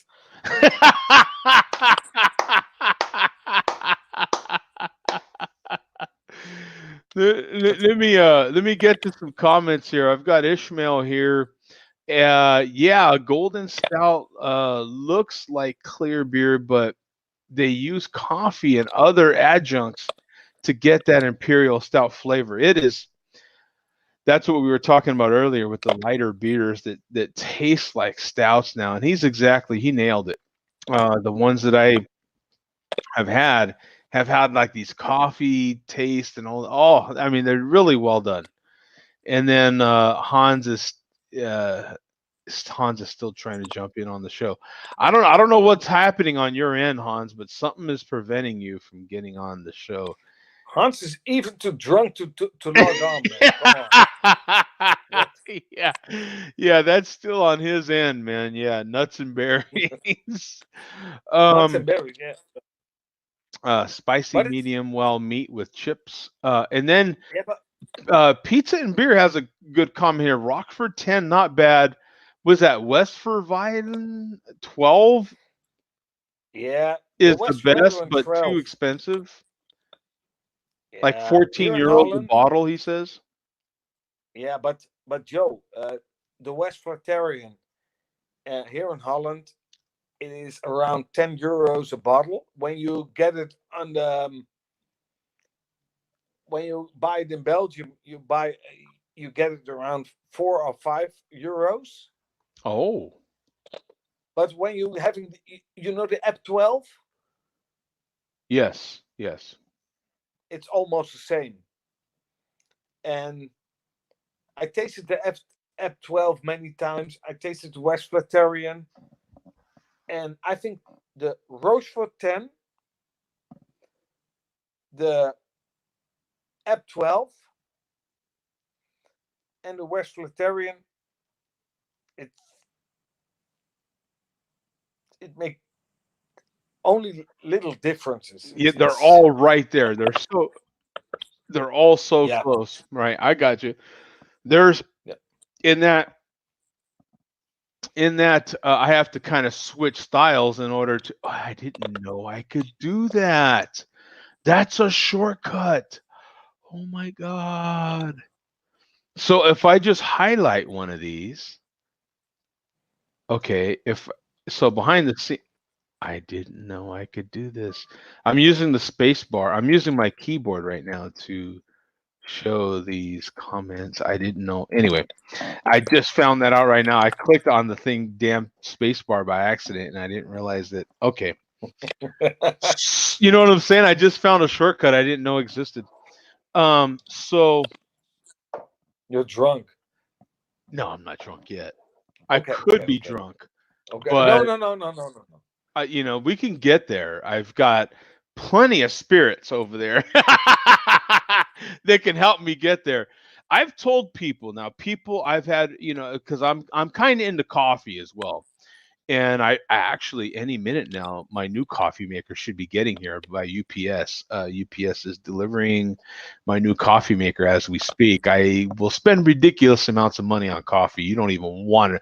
If you know how much money I spend on beer, you can imagine how much I spend on any beverage that I like. I am into beverages, kids. I like beverages. I do. And so when I get into them, I'm willing to spend cash on what I like. You know what I'm saying? That's what I like. And so, yeah, coffee, you know, you want something nice. And with coffee, there's standards, right? There's particular standards. And so, in any case, I've always thought about doing a coffee show, and I haven't been consistent with doing a more pinky out sort of coffee show where we have this sort of discussion about coffee. I kind of like it that way, though. We have more of a casual. Every once in a while, I'll have a coffee show on Sundays, Sunday morning coffee, and that's kind of fun. But yeah, people only really knew how I knew. I get it. And again, Neri, just enough to be dangerous. But if I get with a real coffee snob, I'm like out of my league. I'm like, all right, dude, forget it. You call my bluff. I get it. All right. You have to talk to Irene about coffee. Oh, really? Does she like coffee too? Is she Oh man, come on. I've got a new machine coming, right? I mean, it's good. Any minute you're gonna hear my doorbell ring. It's on its way. It's due to be delivered any second. It can happen. And oh man, I got a smoking deal on now. It's still a high price to pay for a coffee maker, but if you're into this sort of thing and this particular machine and all this and that, you know how it goes. If you're I into know it, that. I got a good deal on this machine, and so it brews at a particular temperature. You know how these things are. If you've got someone that close to you that is into it, there's a particular I have it. temperature range for a particular time, that in order to get that gold standard cup of coffee. Hopefully this machine will take me there. Where I can get that consistent. And so I ordered, my coffee came yesterday. I ordered some special coffee. So when the new machine gets here, of course, I'm going to clean it, do all the things I need to do. And then I don't care what time it gets here. I'm going to be cleaning it, do whatever I got to do. And I'll stop all this to get to that because I love beverages. I was just having this. Someone was asking me just yesterday, just kind of late last night, and just yesterday they were asking me about different things, and I'm like, I just love beverages. I like beverages. You know what I'm saying? I collect coffee glasses, champagne glasses, wine glasses, beer glasses, coffee mugs, you name it. Hey, Joe. Yeah. I have to go to the toilet now. You could have left Serious. that. You could have left that part out. You could have just said, "Hey, I got to take a break." I have to. Hey, I have do to. what you got to do, man. Do what you got to do. But no, folks, I do. I honestly do. I love beverages, man. So, I just find beverages something to get into, right? I just think that they're, something that we all have to drink, right? Whether it's water, whatever it is, and coffee, especially, is one of those beverages that most people, not everybody, but most people, at least will have a little bit of. So whether you drink alcoholic beverages or not, okay, that's and coffee is also pretty subjective because of the caffeine and whatnot. But there's typically some sort of coffee related drink that every once in a while someone will love to indulge in. And so those are fun discussions as well. I've got a few different roasts of coffee right now from different parts of the world. I think right now I have 4 different coffees from different parts of the world. Typically a medium roast. I typically like a medium roast or a dark roast. I am the same way I am with beers. I like dark beers mostly, predominantly, but I do, as you guys see, I have hazy IPAs. I have all these sorts of things. But coffee, not so much. Coffee, I like medium to dark roast, definitely, no question. When I brew a cup of coffee, and this is, if I can give anybody any sort of coffee advice, it would be to make sure you're putting enough coffee in your coffee maker. So even if you have your standard inexpensive coffee maker, you can still get a decent cup of coffee out of there by making sure you're putting enough grounds according to the standards of coffee, not necessarily your coffee. I think a lot of people are used to having coffee super weak because they've listened to for years bad advice, if you ask me. Once you go by the coffee standards and start putting the recommend, what is it, 2 tablespoons or something like that per cup, 1 heaping tablespoon, something like that. Neri, are you there? You look frozen to me. I think Neri's frozen. Poor guy. He went and took a leak and then he came back and he's frozen now. But to me, even if it's your typical not instant, but your typical ground coffee that you buy, just make sure you're putting enough coffee in there. And then you should get. Oh, there's Hans. There he is. Finally, you fixed it. Hey, how you doing? Now, Hans is someone that knows about coffee. I know Hans loves coffee, and he likes coffee in the small little cups, where you really have to get pinky out with the small little cups. Yeah. More concentrated coffee. Tell us about your coffee, Hans. I love coffee and okay. Let me show you. Hold up. Hey, Hans. For those that don't know, Hans is in Miami. Tell what nationality? There's a stereotype that comes with what nationality are you, Hans? Cuban. Yeah, so you should know Cubans love coffee for sure. No, yeah, I like this shit. Okay. Oh, that's that extreme coffee, right? Okay. Like crazy stuff. Yeah, that is. That's got like twice the caffeine and all that sort of thing. Oh, another Troubadour Magma. I have to, man. So we've got Ishmael says, I love Ethiopian coffee as a pour over on ice. That's a popular thing right now. Pouring He's over right. I got this. Look at that. Oh, yeah. Check that out. Nice. Look at those beans. Look at those fucking beans. Coffee is better, Hans. Look at those beans. Look. Can't see him yet, bro. Oh, yeah. Check that out. And the smell. What are you getting from the smell, man? I'm getting high.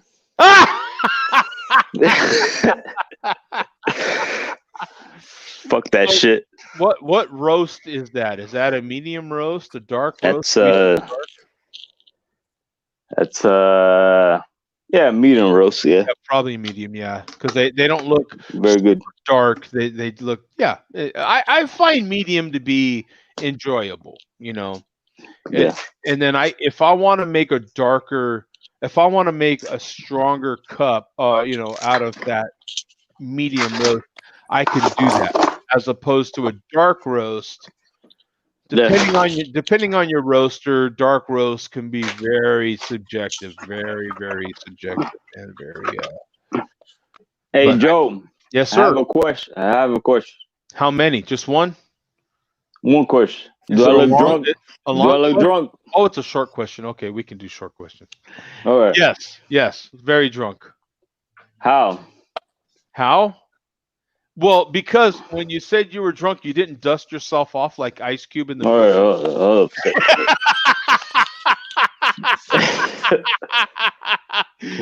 When you're really drunk, when you're really drunk, you forget to dust yourself off, even though you don't have anything on your shirt.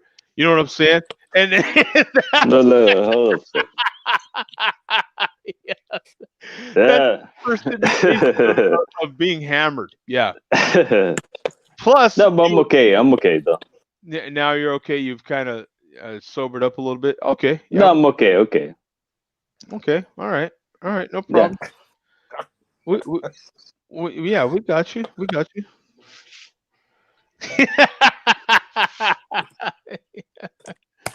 Yeah. Hey, Joe. Sir. Is it? I'm trying to log on my MacBook now, but is it easier to use Chrome or Chrome? Yep, it sure is. Okay. Yep, it sure is. Do you need another link, or are you good? No, I'm good. I'm good. Yeah, pour over. I'll save the rest of the coffee talk for later, but pour over is definitely a big thing now. It's definitely I could get way into the weeds on that for sure. So you say you smoke marijuana or what? No. Not me. But with all that coffee talk, the next beer I am having is a Stone Brewing Espresso Totalitarian. Man. Okay. Stone is good.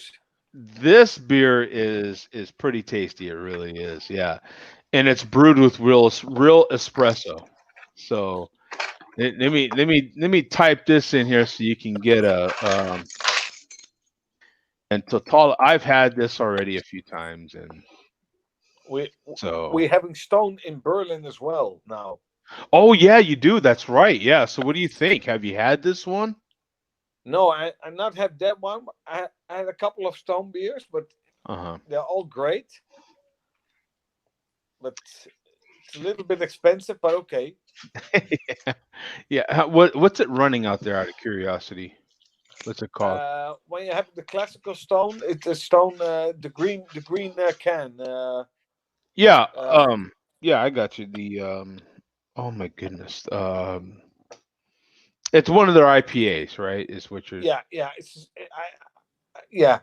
it's around two and a half euros. Oh, So for your typical can. yeah, Okay. yeah. Okay. So I'll share the screen with you real quick on this one. And you've got 27,000 ratings on here. 133 in the last 30 days. 10.6% and ABV and 70 IBUs and a 3.98 bottle cap rating. Nice. Built from, I'm not going to read this whole thing. I really just want to go over some of the tasting notes here. So Stone Totalitarian Imperial Russian Stout certainly celebrates the hallmarks of the style. It pours jet black with a fluffy chocolate head and taste of deeply dark fruit flavors with rich chocolate, and coffee overtones. Yet, however, old world in nature, this particular rendition of an Fuck. IRS is flavored in New World hops, intensifying its berry flavors and aroma, while subtly, right, introducing a juicy melon undertone. Yeah. A melon under. I have to admit, I don't know that I've ever went for that. You know what I'm saying? So I'm gonna be paying attention to that. This has been sitting out here the whole time we've been doing this. Oh, here's Mark. Oh, I'm me gonna Mark. be paying attention to that. This has been. So I'm Hey, gonna be. guys. I'm definitely Mark. You've had this totalitarian, haven't you? No, I haven't. I've seen it in the store. Hey, Nary, Oh. long time. Good to see you, man. No, I have not had it. Is it good?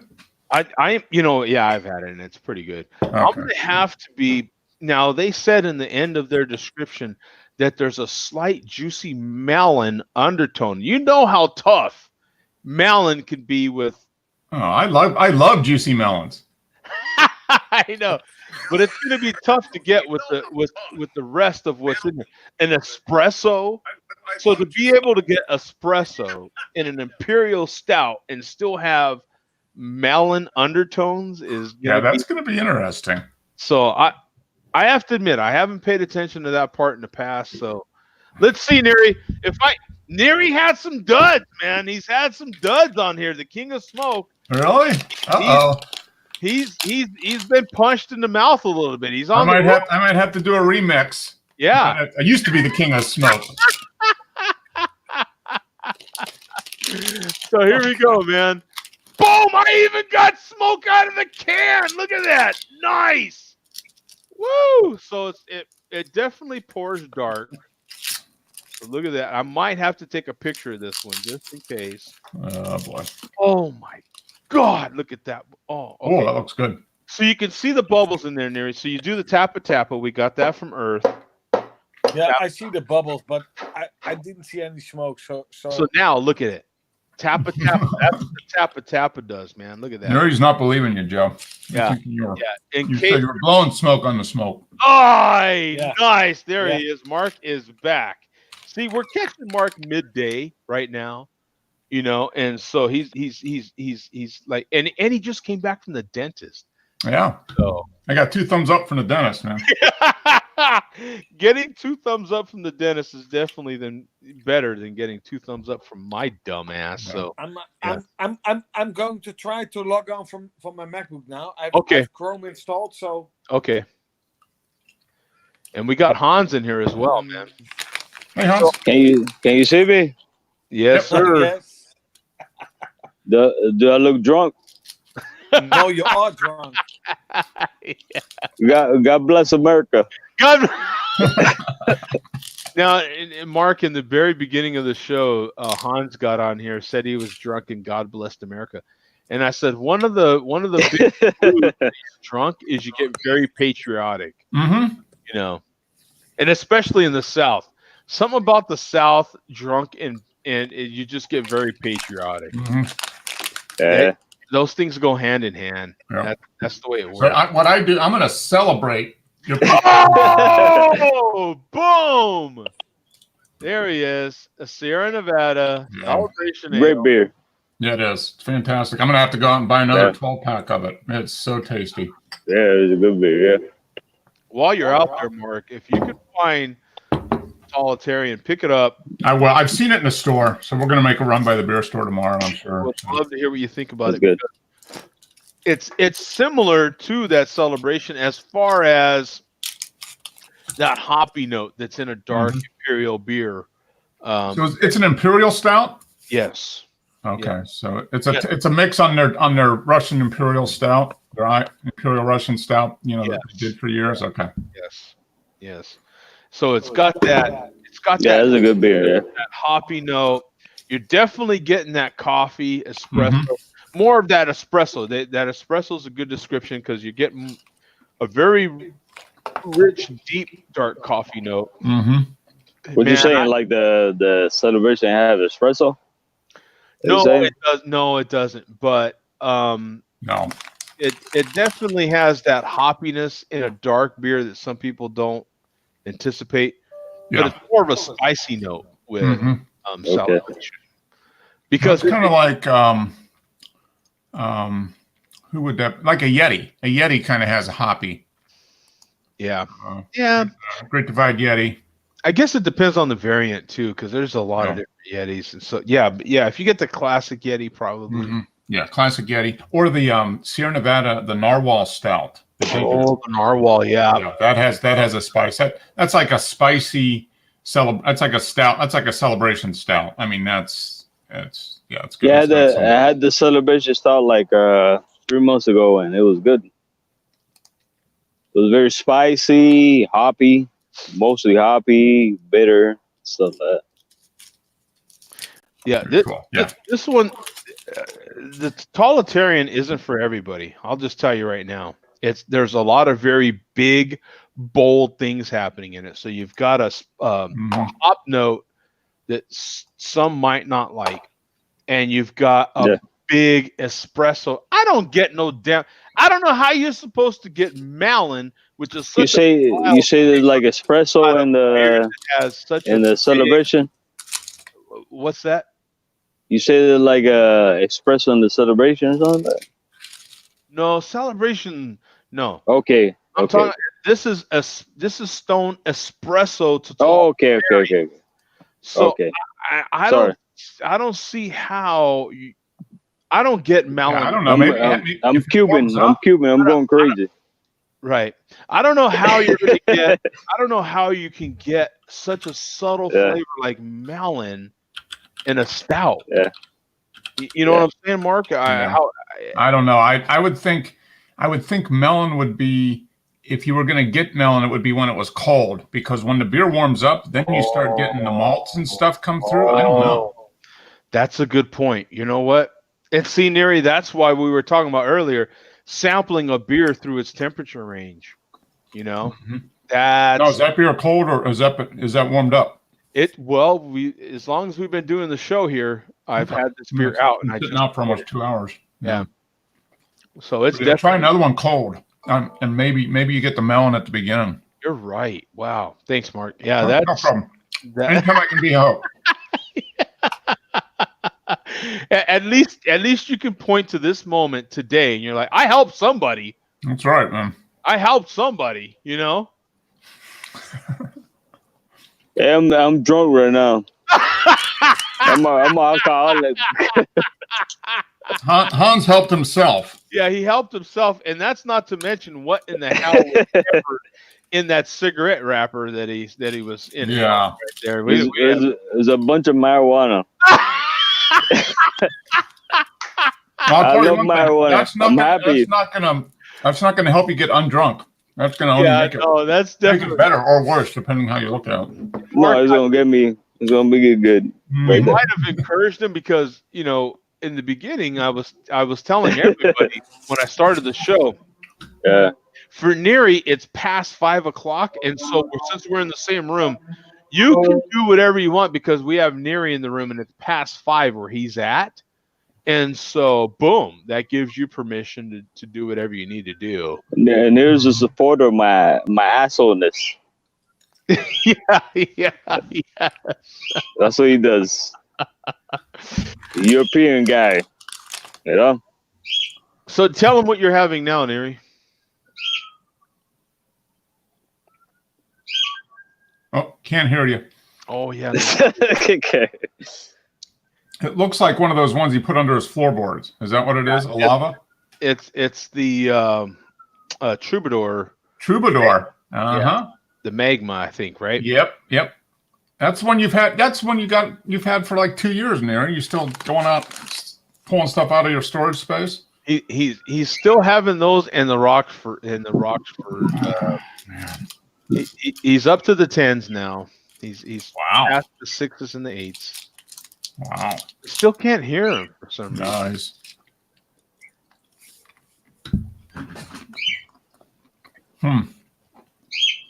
But yeah, it's been a great show. And then I started out with this Cannel Bliss Oscar Blues, the tropical IPA. Oh, okay. Yep. That was solid for sure. That was my smallest beer on here, 7.2%. So you started off with that. Then you had, what else did you have before the stout? Okay, so I started out with that. That was the smaller one, and then I went to the Oma Gang here. The Oma, and you've seen me have this before. The bourbon barrel aged vanilla smoked porter. Is that like 10%? I think it's pretty close. 8.9. Okay. So not too bad. This totalitarian is 10.6. Okay. Here's the last little bit of that bourbon barrel. It is so good. It is. Yeah, it's good. Like you have that and that. No, we picked up. We were in the beer store last week, and they they always come out with like the holiday combined packs or whatever. Yeah. We bought it's a 4-pack of, it's Oma Gang 3 Philosophers. So you get 4 bottles with a glass.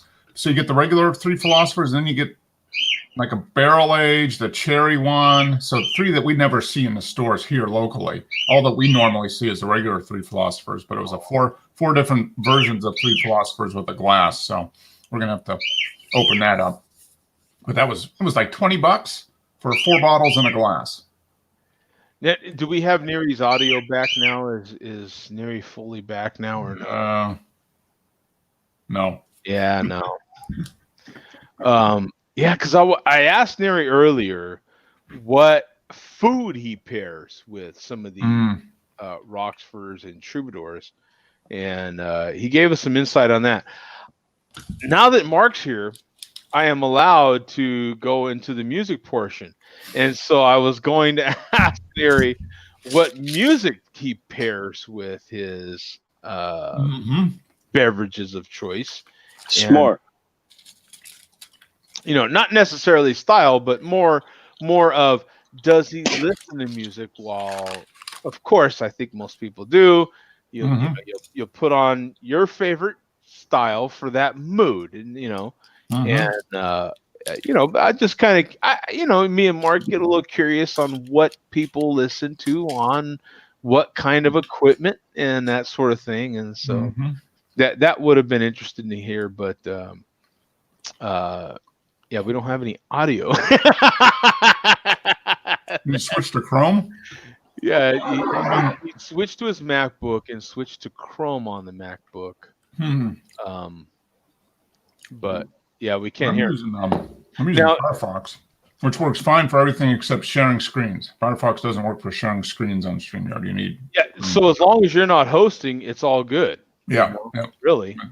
But near at the bottom of your screen, there should be a cam mic sort of gear thing.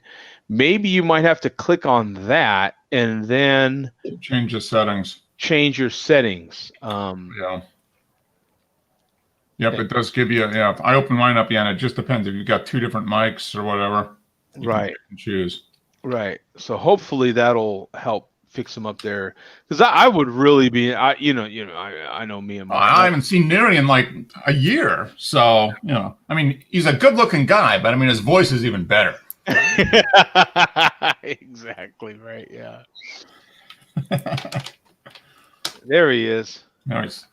He's still sideways on my thing. You're always sideways for some reason. It's because I think I'm in Firefox. I don't know. Maybe that's the. So can we hear him now? Neri, can you say something? No. Oh. I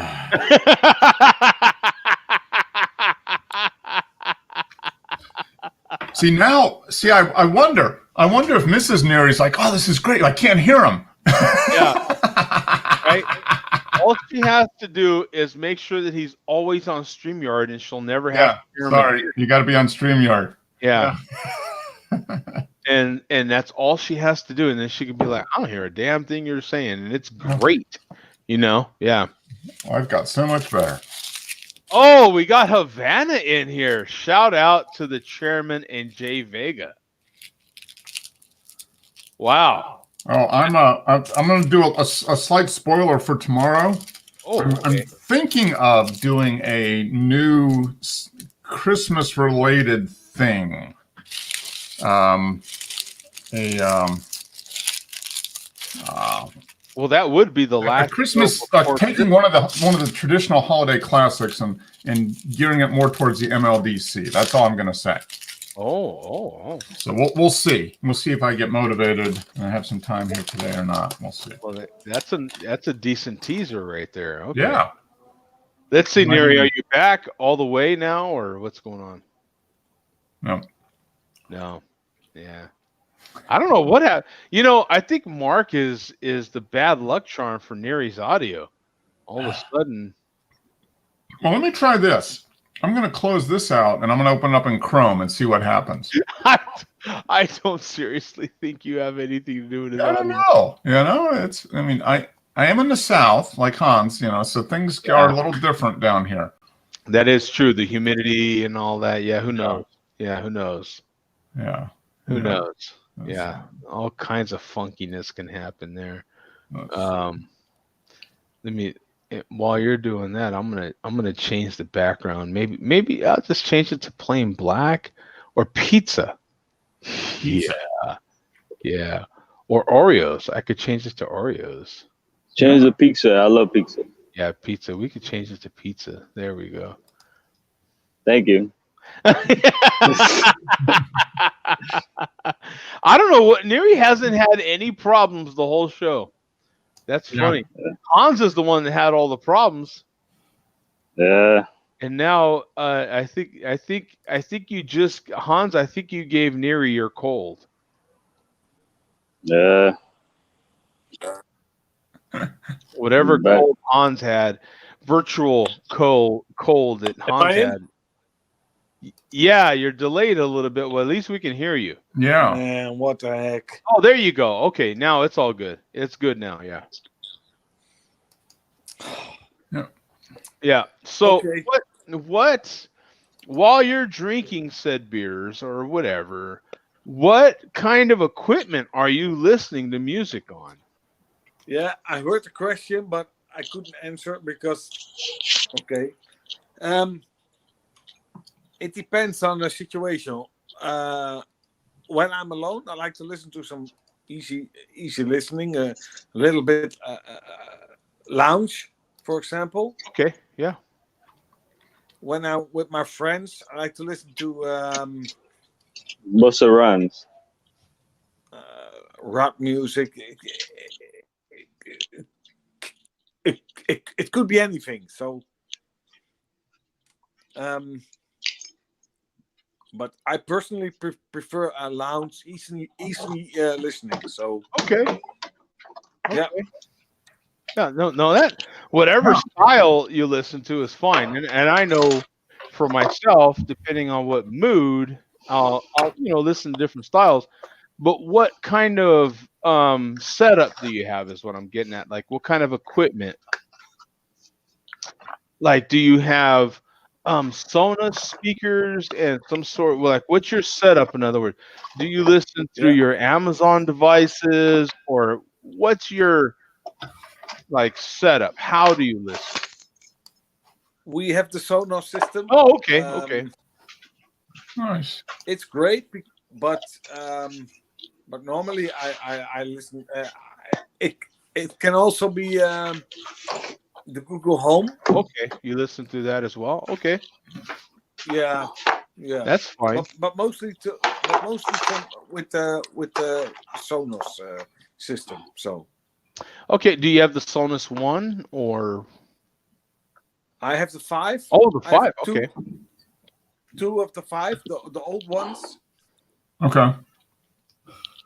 And they, I've heard. I am not super knowed up with the Sonos, but I've heard they sound really good. Yeah, but you have to get 2 of the 5, because when you have 1 5, it's a little bit. Yeah. So they do better when they come in pairs. Yeah. When you have two of the Play 5, the old ones it's great. Okay. All right. That makes sense. Okay. Well, that's good to know. You know what I'm saying? Like, as you may or may not know, me and Mark get pretty into audio. So, I'm always interested to know, how other people enjoy their music. Mm-hmm. Hey, Neri, I'm gonna take a break. all those beers are going through them. He's taking a break. Okay. Yeah. The host leaving the show. I don't know. Oh man. I don't know. Oh. Do you have snow on the ground there now, Neri? No, not yet. It's a little bit too warm for this kind of for this time of year. Today it's around. I don't know what it's in Fahrenheit, but in Celsius it's around 10, 11. So that's about 45, 50 degrees almost. Yeah, that's about what it is here. We're right about 50 degrees here. So yeah. I have to work Monday and Tuesday, and then I'm having my Christmas vacation. So okay, good. Are you so you're off from what, Christmas through the end of the year? You take all the way through until January? Yeah, but normally I would have vacation now, but I decided to work Monday and Tuesday, and then take off. So okay, all right. Yeah. You and the family going anywhere? Going somewhere for taking a trip? No, we stay at home, but we have some days where we're going to Germany to buy some fireworks. Okay. Because the fireworks are very cheap in Germany, so. Okay. So you buy them and smuggle them across the border, and then use them for New Year's. You can take 25 kilograms across. Okay. God bless you. God bless Europe. Yeah. 25 kilograms of fireworks. That's a lot. That's 50 pounds of fireworks. That's pretty good. Oh, here he dropped off. You could blow up a lot of stuff with 50 pounds of fireworks, couldn't you, Hans? Yeah, hell yeah. Blow up the fucking Empire State Building. If that sound like politically correct, I guess. I'm fucking crazy. Probably not. Okay. Yeah. So Neri dropped off. Neri was saying he was going to go to Germany and buy some fireworks to come back for New Year's. Oh, okay. Because they're cheaper over there, and he can bring in, what do you say, 25 kilograms of fireworks across the border. He's a terrorist. it's funny to hear, and for them it's the same way. It's a similar way, but it's funny to hear. And Craig's the one that lets us know how it is from the other side of the pond, their perception of how we do things. But it's funny to hear how just casually he'll go to like different countries to get beer or to get like fireworks, and for them it's like Craig. It says it's just as crazy to hear him, like us, go to other states. Yeah. Like it's another country, but it's the same country. Oh, Yeah. For them it's them going to you're going to Germany is like me going to Tennessee. 50 miles away. Yeah. I can go to within an hour and a half. I could be in Tennessee. I could be in North Carolina or South Carolina. So Problema, pero it's crazy. You're like, holy smokes, man! But when you have to think about it, actually, their whole mentality is like, well, it's just right there. I'll just swing right over and I'm good to go.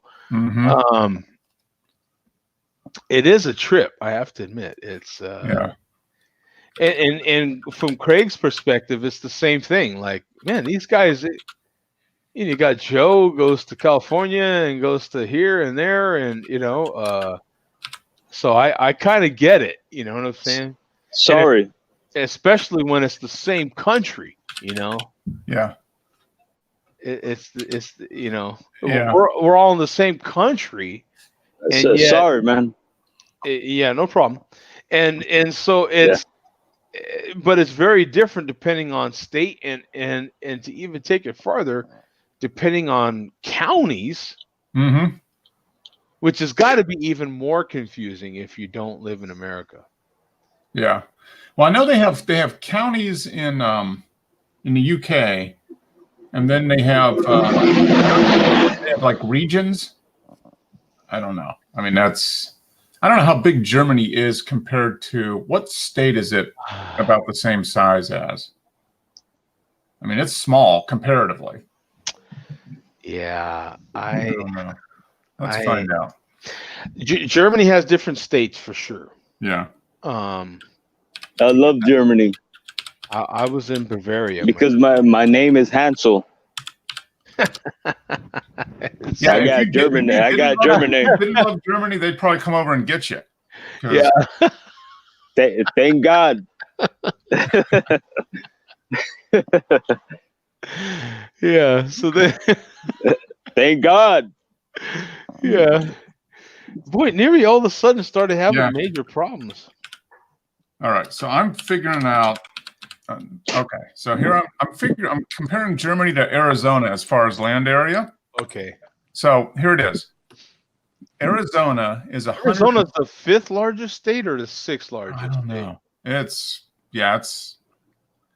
one of the biggest ones. But it's 114,000 square miles land area. Okay. Germany is 138,000. So it's not that. The whole country of Germany is maybe like 20% bigger than the state of Arizona. Right. So it's okay. So New Mexico's bigger than Arizona. Yeah, let's see. So it's got to be just slightly bigger than New Mexico. New Mexico is 122,000 square miles. Yeah. Germany is big. Yeah. It's not as big as Texas. No, because not as Texas, Germany could fit in the middle of Texas, and Texas could surround. Texas is 268,000. Texas is almost twice as big as Germany. Yeah. So Germany is between New Mexico and California, is what it is. Yeah. California is just shaped differently. Yeah. So California is long and so long north to south. Yeah. As far as square miles, though, it's in between. New Mexico, it's somewhere between New Mexico and California because California is the 3rd largest state. Yeah. Texas is but I think you could. Alaska is the number 1, baby. Yeah, Alaska's huge. You could fit like 3 Texases in there in Alaska. It's big, but you could fit just because of the shape of Texas. It's kind of like a big circle almost. Yeah. I think you could take the country of Germany and just plop it in the middle, and it would be surrounded by And then that speaks to To be Texas. surrounded by Texans with guns. It speaks to Texas because we kind of, well, I don't know about you, Mark, but I divide Texas into like 3 parts, really. Yeah. You've got West Texas, Mm-hmm. which would include the panhandle of Texas. Yep. Kind So of you like got West. You could make a line from the panhandle down to El Paso. Mm-hmm. And then you've got like this section. Guys. Yes. I'm too drunk now to understand, but We were saying you're going to go to Germany to buy fireworks, and we could fit Yeah. Germany inside of Texas. Yeah. I know. And you can buy all the fireworks you want in Texas. What's fun for us to compare, Neri, is Europe all together. Europe is kind of like America, really, and the different countries are a lot like our states.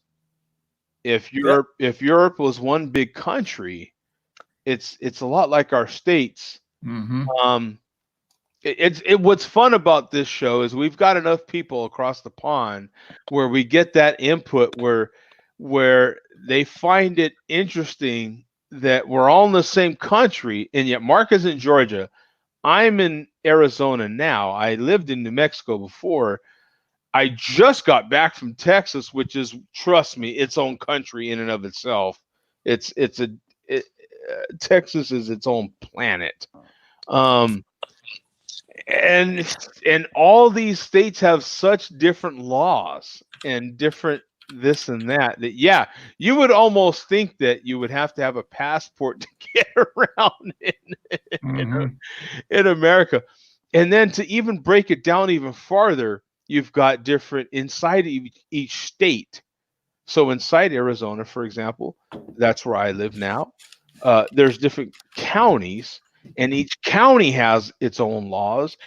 And within that, you've got each municipality, like each. Yeah. And they have their own laws. So it gets really complicated, for Europeans, because they don't necessarily break down to that small.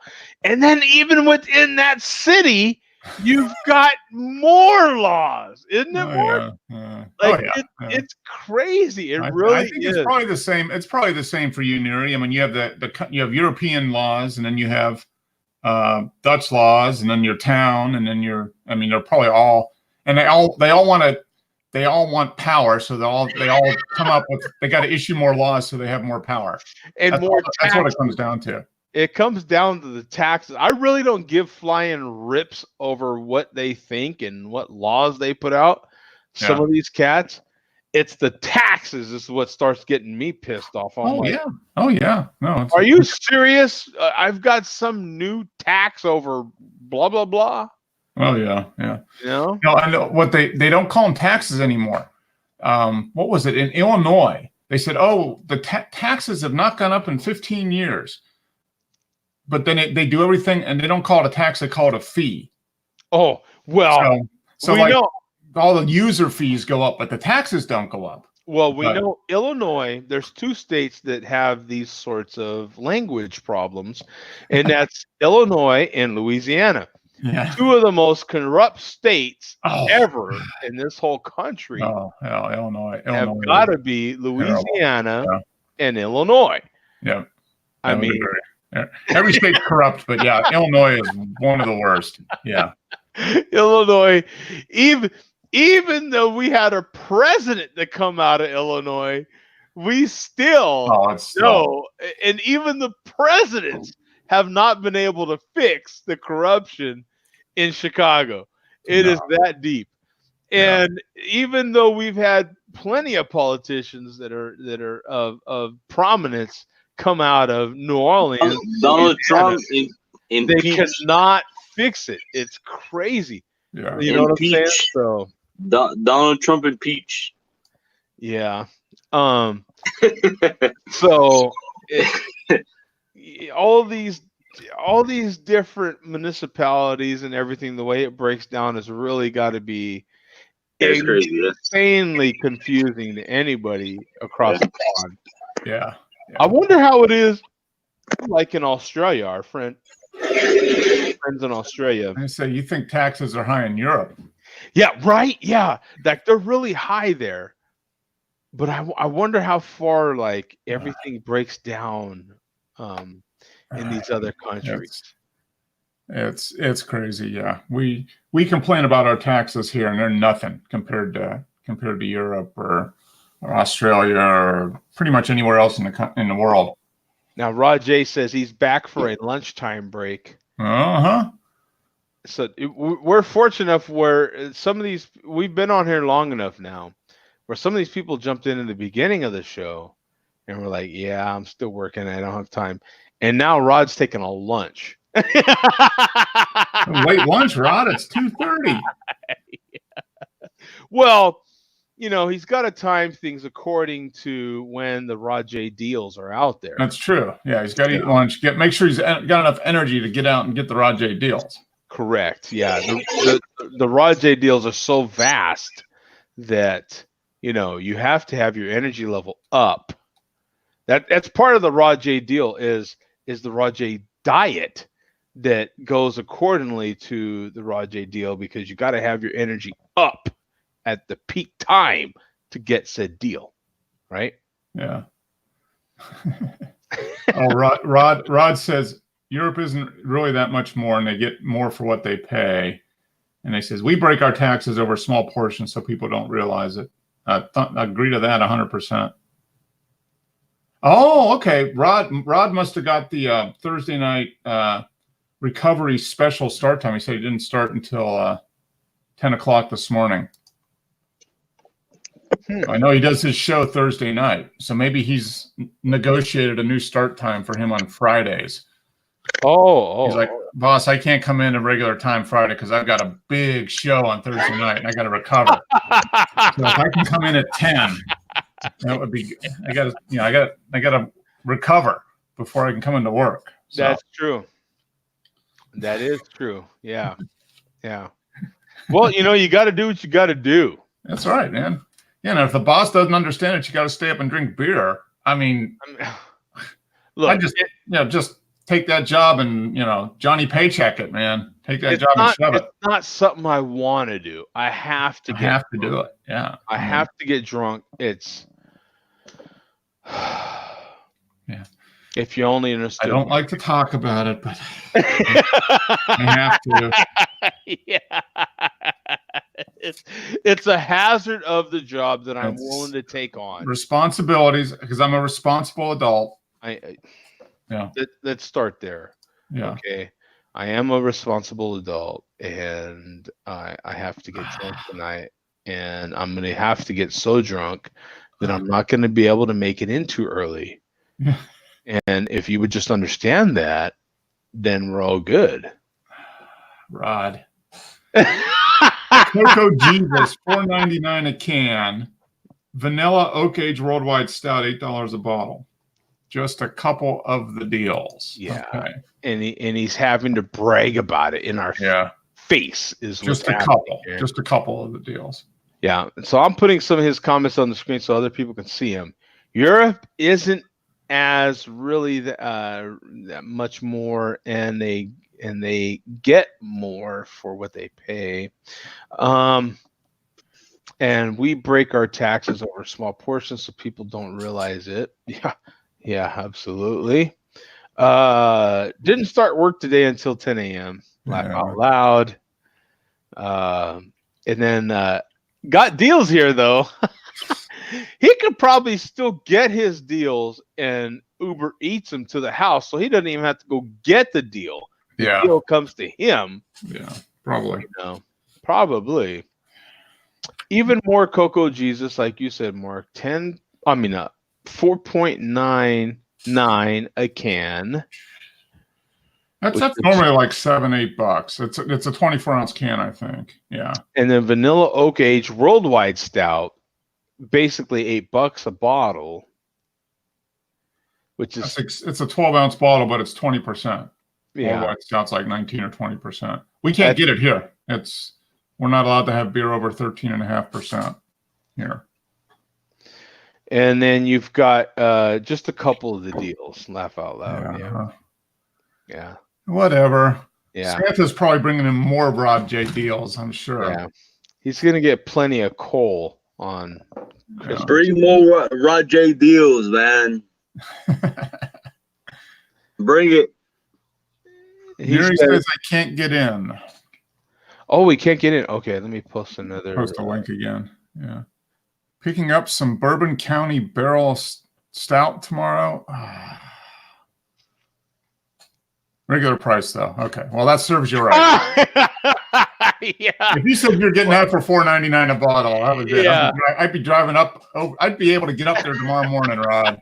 Yeah, that serves you right. And I'd have to take that off your hands if you were getting it for that cheap. Yeah, serves you right, damn you. Yeah, exactly. I'd be driving up to Cincinnati and getting Cincinnati, that's good. I haven't heard that before. That's pretty good. Like Philadelphia, Cincinnati. Oh yeah, those are all good.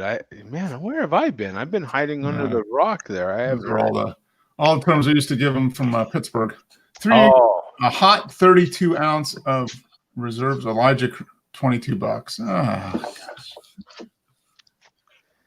32 ounce reserves Elijah Craig barrel. Now, see, to Neri's point, it would almost be worth some of us driving over there to get some of these deals and driving back. Yeah. You rent like a U-Haul and just fill it up. Whoa, look who this is. We got James Mezek in the house, man. What's up? See if he can actually jump in here or not. Hey, there's James. How you doing, bro? Hey, oh, it looks like he's frozen. Yeah. Well, at least we have an image of James. That's good. Yeah. Now, James drove through here and met up with me. James is... Boy, I think James is even an older fan. Not that he's old. I mean, we're all not getting any younger. But James has been with me, God, since my podcasting days. He's even a longer that's a better description. A longer time follower than Sunil. And Sunil's in New York. He's one of my oldest video fans. James has been with me since the podcasting day. James had his own podcast. I had a podcast. Man, this is going back to 2004. Wow. Okay. Yeah, 15 years ago. Yeah. That's when I had my podcast. And those were the good old days, man. That's when people did stuff for the love of doing it. Yeah. And so you had voiceover guys that were literal professional voiceover guys. Literally, they did stuff for TV, they did stuff for movies, they did stuff, and they would just do stuff for you at a very, very small fee. It was for the love of doing it. Now, everything's all about the dollar.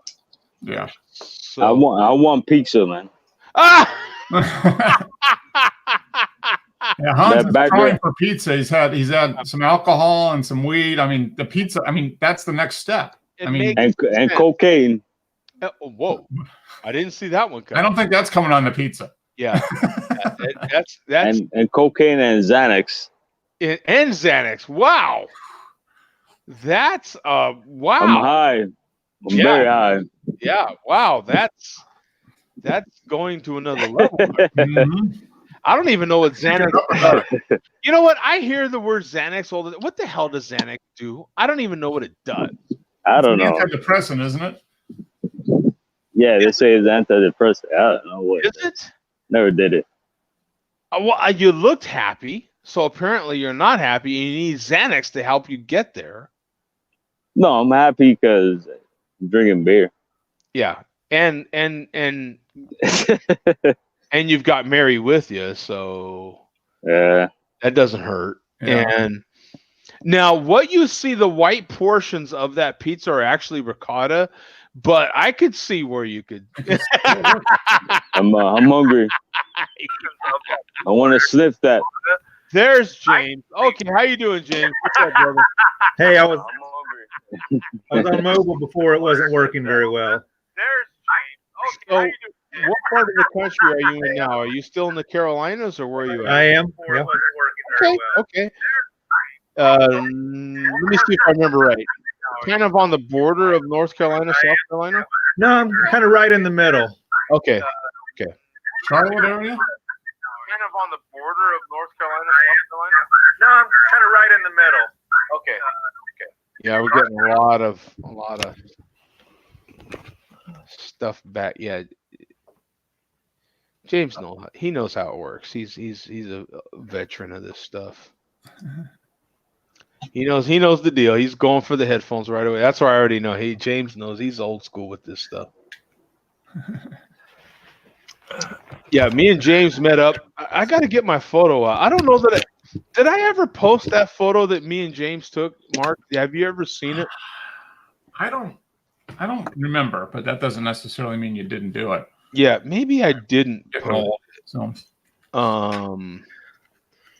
God, I'd have to go way back because when you visited earlier. Oh, wait, you don't have his headphones on.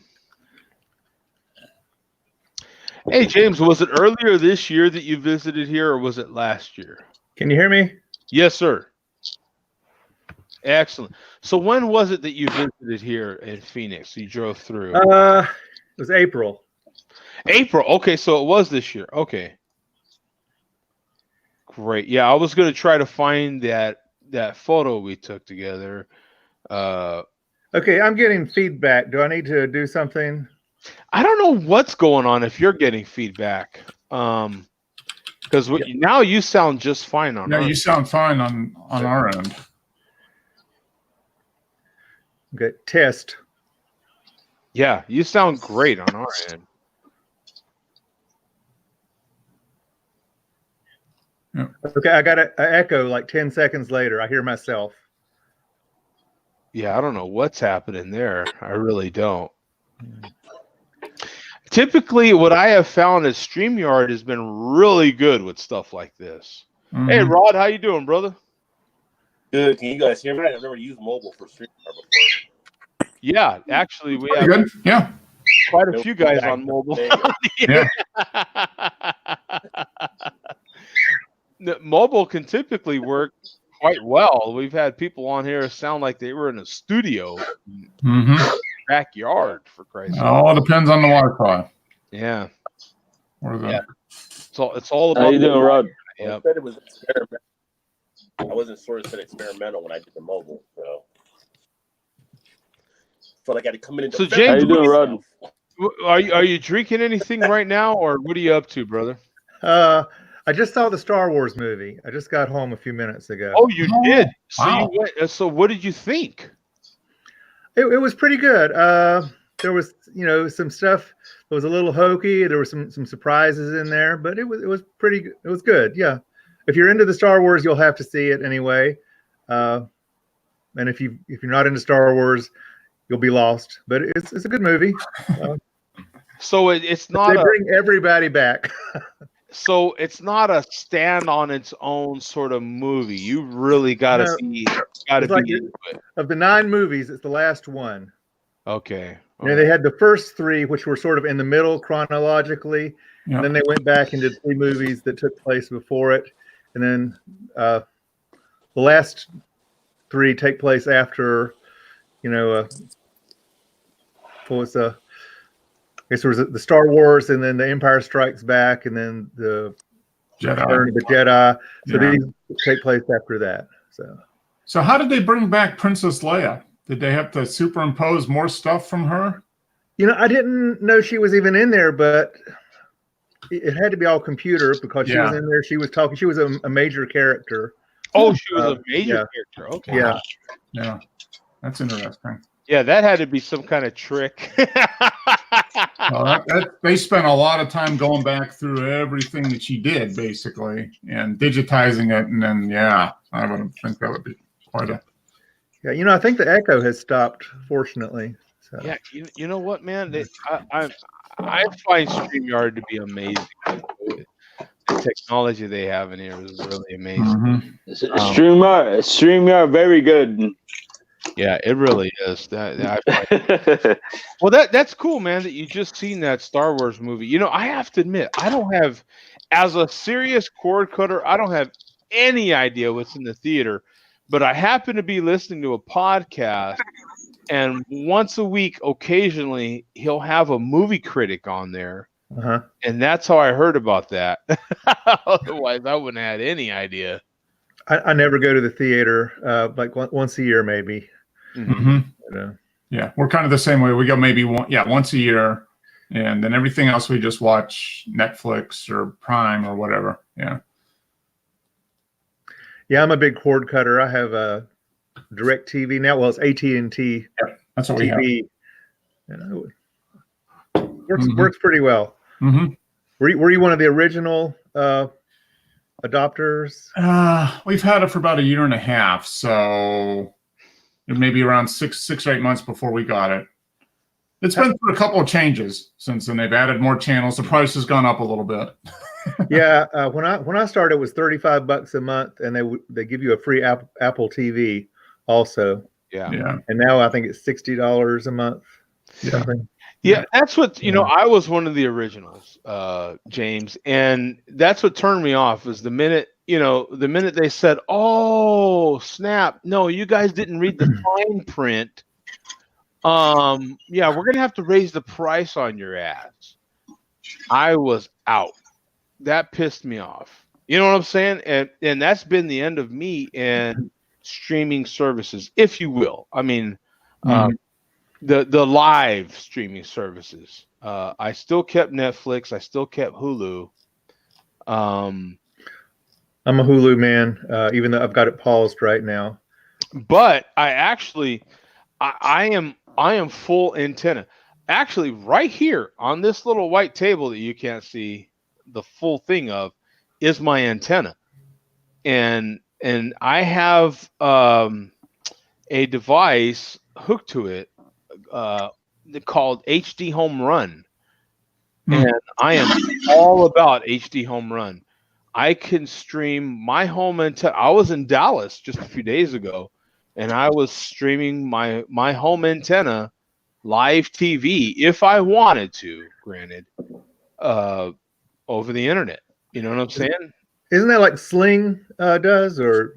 It is, but this is you don't have to pay for it. So once you buy in, that's it. So now they have Sling.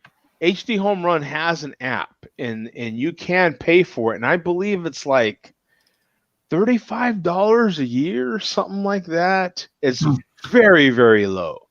And then you can stream through their app and get all the DVR features and all that sort of thing. It's really cheap if you get it through them.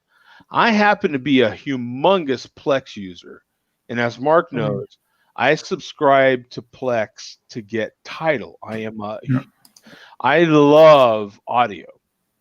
And so I like high quality audio. And so to me, that was a humongous. Tidal is a streaming audio service. It is. Yes. And it's a very specific streaming audio service. It's for people that like high quality streaming. If you're doing Apple Music, or if you're doing what's the Spotify, Amazon Music, and if you enjoy that, you're just fine. Yeah. Trust me. No need to upgrade. If you're enjoying that and what it offers you, you're just fine. I like the higher grade than that. Yeah. If you geek out on audio equipment, Tidal is probably that. Yeah. If you geek out on audio, 2-channel audio, then you've already heard of it. You know what I'm saying? And I don't need to go into it. If you haven't, then I'm probably exposing you to something that you're not really aware of, and that's fine. You know what I'm saying? It's for audio geeks, in other words. You know what I'm saying? Yeah. But if you find yourself there and you need to scratch that itch, there it is. In any case, Tidal offers not Tidal, Plex offers a package where you can get Tidal included for their monthly price of $20, which also enables me to get any sort of live streaming DVR feature and all these other things that you can do from anywhere in the world, of course, anywhere you have internet access, and that makes it a beautiful thing. I don't really need any of this stuff, but the beauty of over-the-air TV is it's always been free. You know what I'm saying? Mm-hmm. So once you start looking at services like the AT&T Now and DirecTV Now, whatever you want to call it nowadays, and Hulu Live and YouTube Live, all these sorts of live TV cable solutions, they're double dipping, man. So they're charging you, and yet on the other side, they've got commercials. They've got companies paying them for commercials. Once I started looking at it like that, I'm like, I'm never giving you another dime. I'm going to go back to using my antenna and using whatever device I can, which I'm looking at it right here. I can actually take my camera down and show you. So that's my antenna. See that little loop thing right there? Uh-huh. That's my antenna. It's just sitting right there. And then this little box that I'm pointing to right now, this little box, look at my whole hand covers it. That little box, that antenna goes right into that box. HD home run. I paid $60 for it one time. I'm done. That's it. So you buy your antenna, you buy your HD home run, and they come with, this is a 2-tuner one. They come in 2-tuner or 4-tuner models. And that's it. You're done. You know what I'm saying? No more bill. So your TV antenna plugs into the HD home run and it uses its tuners. Yeah. And then it digitizes it and Cool.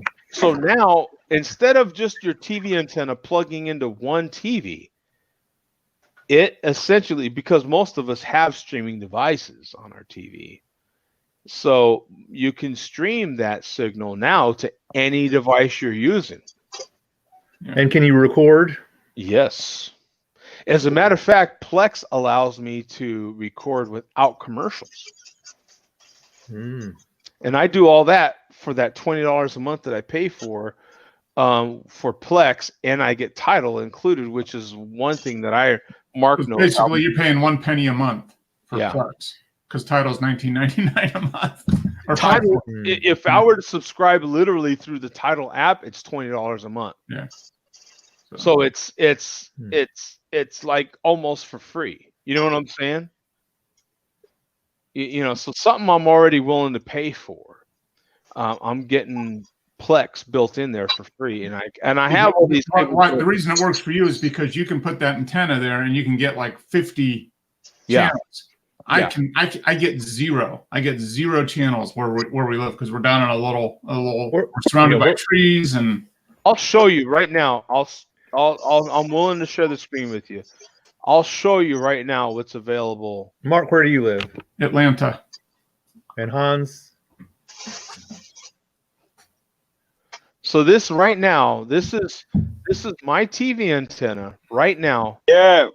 Through Plex. Is there a way to go like full screen with StreamYard? I think if you go the fullest you can make your screen, your browser on your screen. Yeah, that's the fullest it will. Joe controls what how much of the screen is taken up between the share screen and participants.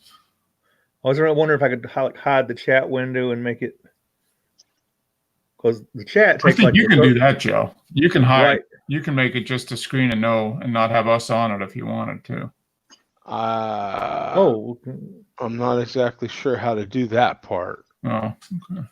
But it's okay. I was just didn't know if there was something obvious I was. But just to give you an example, I mean, this just shows you this is literally all the channels that I get, and you know, James, I'm in Phoenix, so this is with that simple antenna sitting on that table right there, from inside out. Now, I'd do better if I had it mounted outside the house. This is just pointing through the window, and I get all these channels.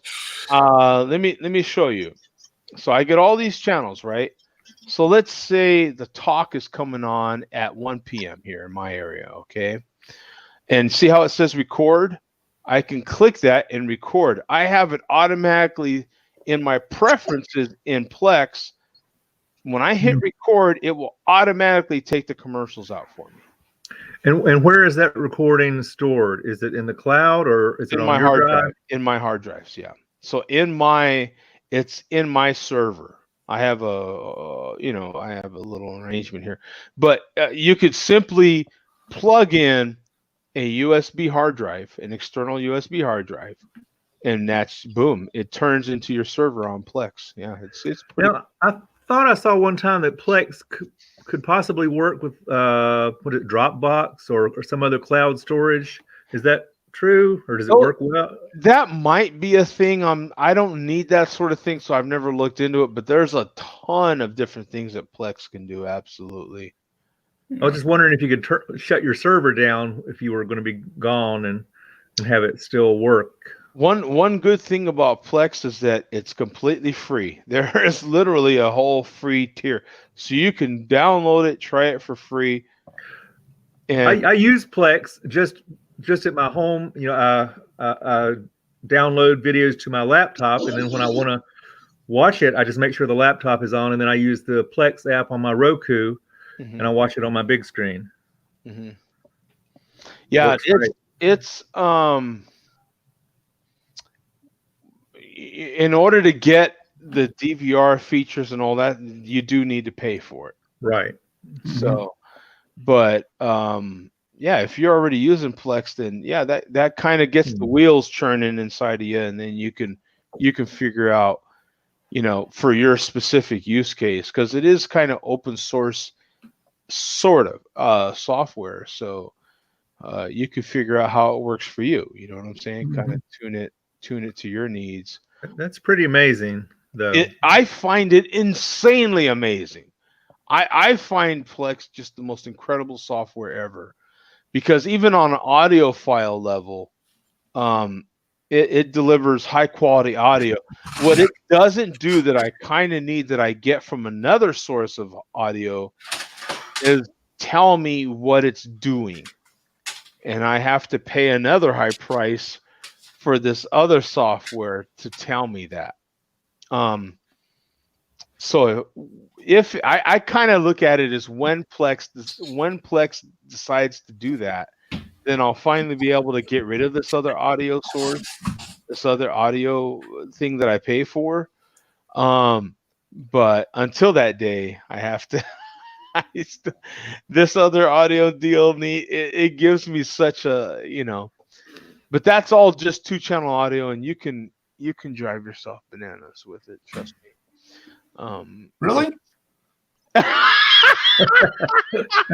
I sit here looking at turntables while you exactly planning like our a Lynn sound deck or something, planning our next vacation to go see more audio. Yeah, it's insane. Yeah, it's a sickness. It's like catchy. Have you ever had like a 3-month cold that you just couldn't really shake, James?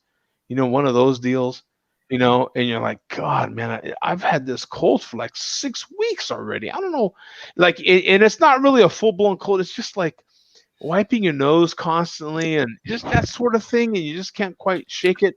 That's audio, the audio bug. Yeah, that's what happens. Yeah, it's just this thing, and you don't want it. It's the worst virus you can ever get in your life, and it's very expensive. Yeah, it's an expensive virus. My new expensive hobby is flying a drone. After I took that trip out west, I would go so many places in like Utah, and I said, "Oh, it's so pretty over there. I wish I had a drone so I could fly over close and see what's there and take a picture." So I came home, and within a month or two, I had a drone, and I was flying that around. And then about 6 weeks ago, I had an accident. My drone landed in a lake. Oh, that's not good. But I did get a replacement. I still had the controller and the extra spare batteries and everything. But so I just got it out a couple of days ago and started flying the new one. I had to get my courage up to get back in the saddle. Yeah. So what did you? Yeah, that's one thing. See, turntables don't fall into lakes unless you toss them there. So that's right. DJI is the big drone manufacturer, and the one I have is called a Mavic Air. Hold on, let me grab it. Oh, okay.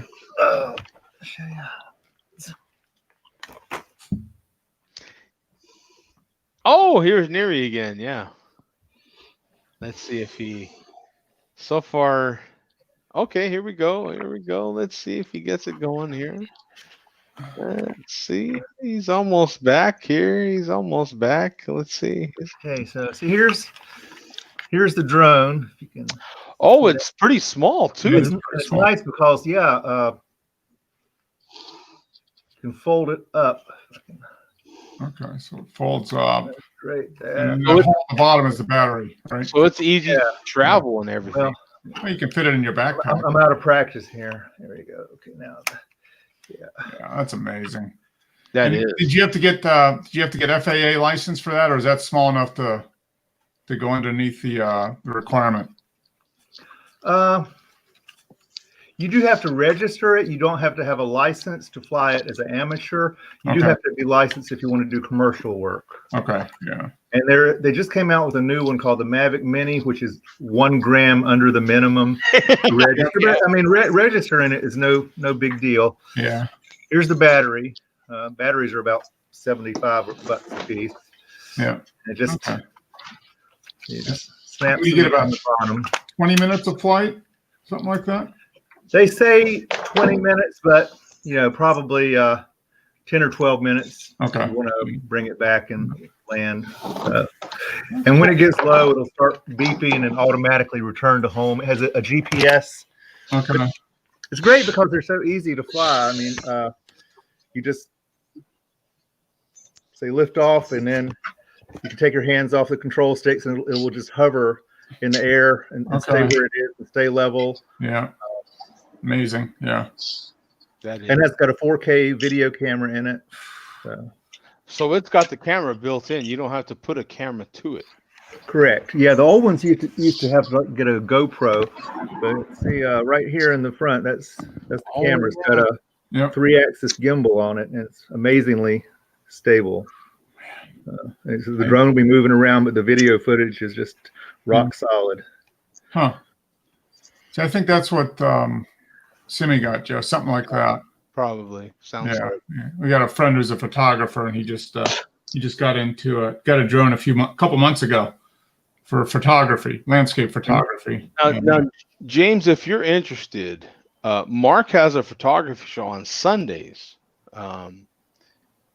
Mark's photography spot. 6 Eastern. Yeah. On okay. On YouTube. Send me.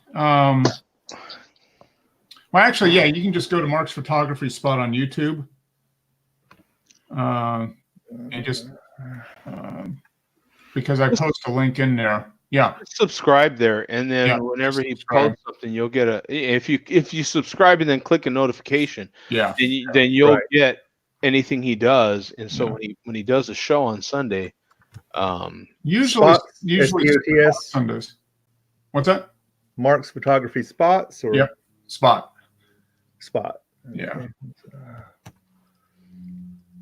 There it is. Okay. We're coming up on show 300. Amazing. Yeah. Wow. Yeah. So if you you got to remember, James, this is hosted by a guy. He used to be a photographer, but doesn't really take many pictures right now. But it's kind of like James for years on the Share a Beer show. I didn't drink. Actually, for a majority of the time that we have done the Share a Beer show, I didn't drink. I was the one that didn't drink on the show. It was hilarious because I had to go to work. So, God, for how many years, Mark? It was probably 4 or 5. Yeah, it was quite a while, and I didn't drink. That's just the way it worked. I love photography. I've been so pressed for time the last couple of years that getting away and doing it hasn't been that easy. But it's fun. We've got some a regular group of people that do post some really good images. Mm-hmm. So it's completely laid back. No. And Joe, I know you're really into photography.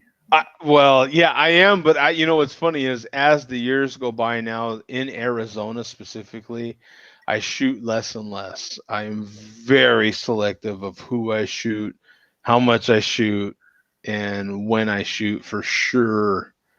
Absolutely. So each year it seems like I'm doing less and less professional shoots. You do models, right? And do you do weddings or? No, but I might. As the closer I get to retirement, I might start going back to that.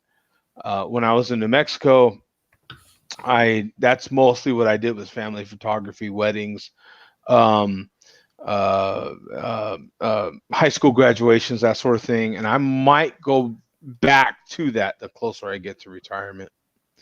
But yeah, for now I'm super selective. Things have just changed with shooting models, and so I am. Yeah, it sounds like that whole world is completely different than it was a few years ago. Yeah, for me at least, it doesn't seem to bother I've talked to other photographers. Mm-hmm. Doesn't seem to bother them as much, but I have to admit they haven't thought about it the way I have. So I think the more experience they get, once they start hitting, north of 10 years of shooting, then they'll get over the, oh, geez, this beautiful woman's in front of me naked thing. You know what I'm saying? Mm-hmm. And she's a whore. well, I ain't gonna go that far, bro. Come on. But I mean, I think you get over that, man. Like, I'm not I ain't no spring chicken. You know what I'm saying? It's just You're for sprung somebody, chicken. There you go. for some, You liar. for some of these younger, new into photography guys that have tons of talent. Trust me, God Almighty, these guys are good. But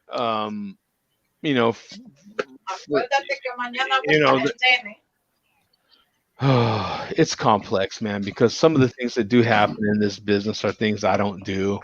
Yeah. And they are out there, and I really don't want to admit they're out there, but they are. Yeah. And you don't Okay, I just posted a link in the chat. Did it show up? I don't see it, but maybe Mark. Might take a few seconds, but it was just to an album of photos I took when I was on that trip where we met up. Oh, interesting. Okay, yeah, and that would be interesting. I'd like to see that. I can send it. On my end, it takes a few minutes to pop up in. Yeah, there it is. Yeah, it popped up just now on my end. Okay, cool. So you went to Arizona. Did you do the whole Western United States then, James? Okay, I'm in North Carolina, so I went through Tennessee to Arkansas, and then I went up and spent a couple days in Bentonville, Arkansas. Okay. Because they have mountain bike trails I wanted to check out there. Mm-hmm. And then I went through Oklahoma. I stopped at the Oklahoma City Memorial, bombing memorial, and then I kept on. Let's see, to I guess through Texas to New Mexico, and I stayed in Albuquerque, camped a night, and then I went down towards. Phoenix was next. That's where I met Joe and Sedona, and I went over to like Anaheim, California, because I have a couple nieces there I wanted to visit with. Cool. And then I headed back and went like through Nevada up into Utah, and I spent about 5 or 6 days around Moab, Utah, biking and checking it out. And then I came back through Colorado and Kansas and Missouri and up into Kentucky. And just in the edge, I went to Cincinnati for just a little bit, and then I came south back to North Carolina. So so you you went to Zion. I'm looking at that. Yeah, beautiful. Yeah, so you put about 6,000 miles on the car then. About 6,800. Yeah. Cool. It was like a Ford Econoline van. I took the seats out and threw a twin mattress in, and I slept in the back of that. Nice. Okay, Air Force Academy. Very, very cool. Oh yeah, in Colorado Springs. Yeah. Dinosaur World. There you go. You can't miss that. It was surprisingly fun. Yeah. That was near Mammoth Cave. Okay. Yep. Dinosaur World was in Cave City, Kentucky. Yeah, I see Joshua Tree, and it's just cool, man. Yeah, that's cool. That looks like a fun trip. Kind of did the big circumnavigation. Yeah, I'm ready for another trip. Yeah. Or at least when it gets January, February, I want to go down to Florida, warm up. Yeah. Very nice. Yeah, some cool, nice images too. Yeah. All taken with an iPhone. Yep. No, it's amazing. iPhone, if you get good light, and sometimes even if you don't have good light, they still make great images. Yeah. It's my little, I mean, today's iPhone takes the place of a point and shoot digital camera from 5 years ago, 6 years ago. I mean, they're better quality than a high-end point and shoot camera. When I was in high school, I got into photography, and I had like a Nichromat camera, and then I got a Nikon like FE, and I had my Nikon glass, and then I grow up and have a kid, so I get like a point and shoot camera, and then it's like the digital phones come out, and all the cameras are. So I still have my Nikons. I've got one up on the shelf, but it's just a dust collector, but sentimental attachment to it. Yeah. So. Cool. I like this photo right here. I'll share it with you guys here. That I like this photo right here. This is cool. Canyon lens, maybe. Yeah. Yeah, that was yeah. It's one of my favorite ones. Yeah. Yeah, that's nice. Yeah.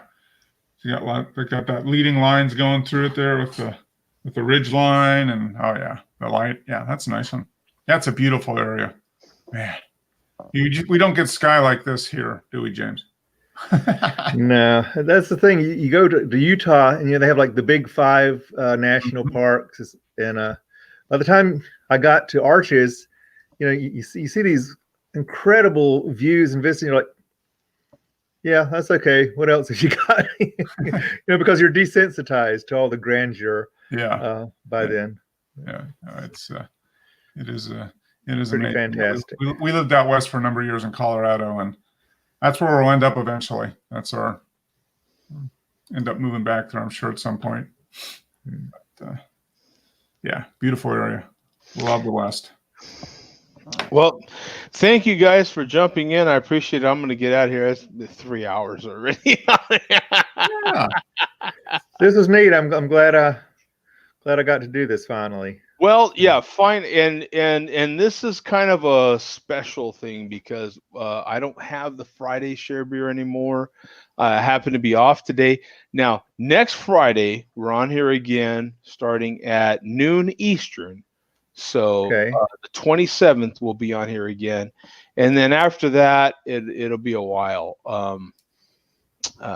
So I hate to say there could be another time period in there shortly thereafter, but I have to hold my breath because I don't necessarily know what else I'll have going on then. But we used to have a regular share beer, Friday share beer, and this used to be a time slot. And they're a lot of fun to do because we got actually the majority of the people that I have from across the pond used to be on here on Fridays at this time because it's a great time for them. They get off work. It's 5, 6 o'clock in the afternoon.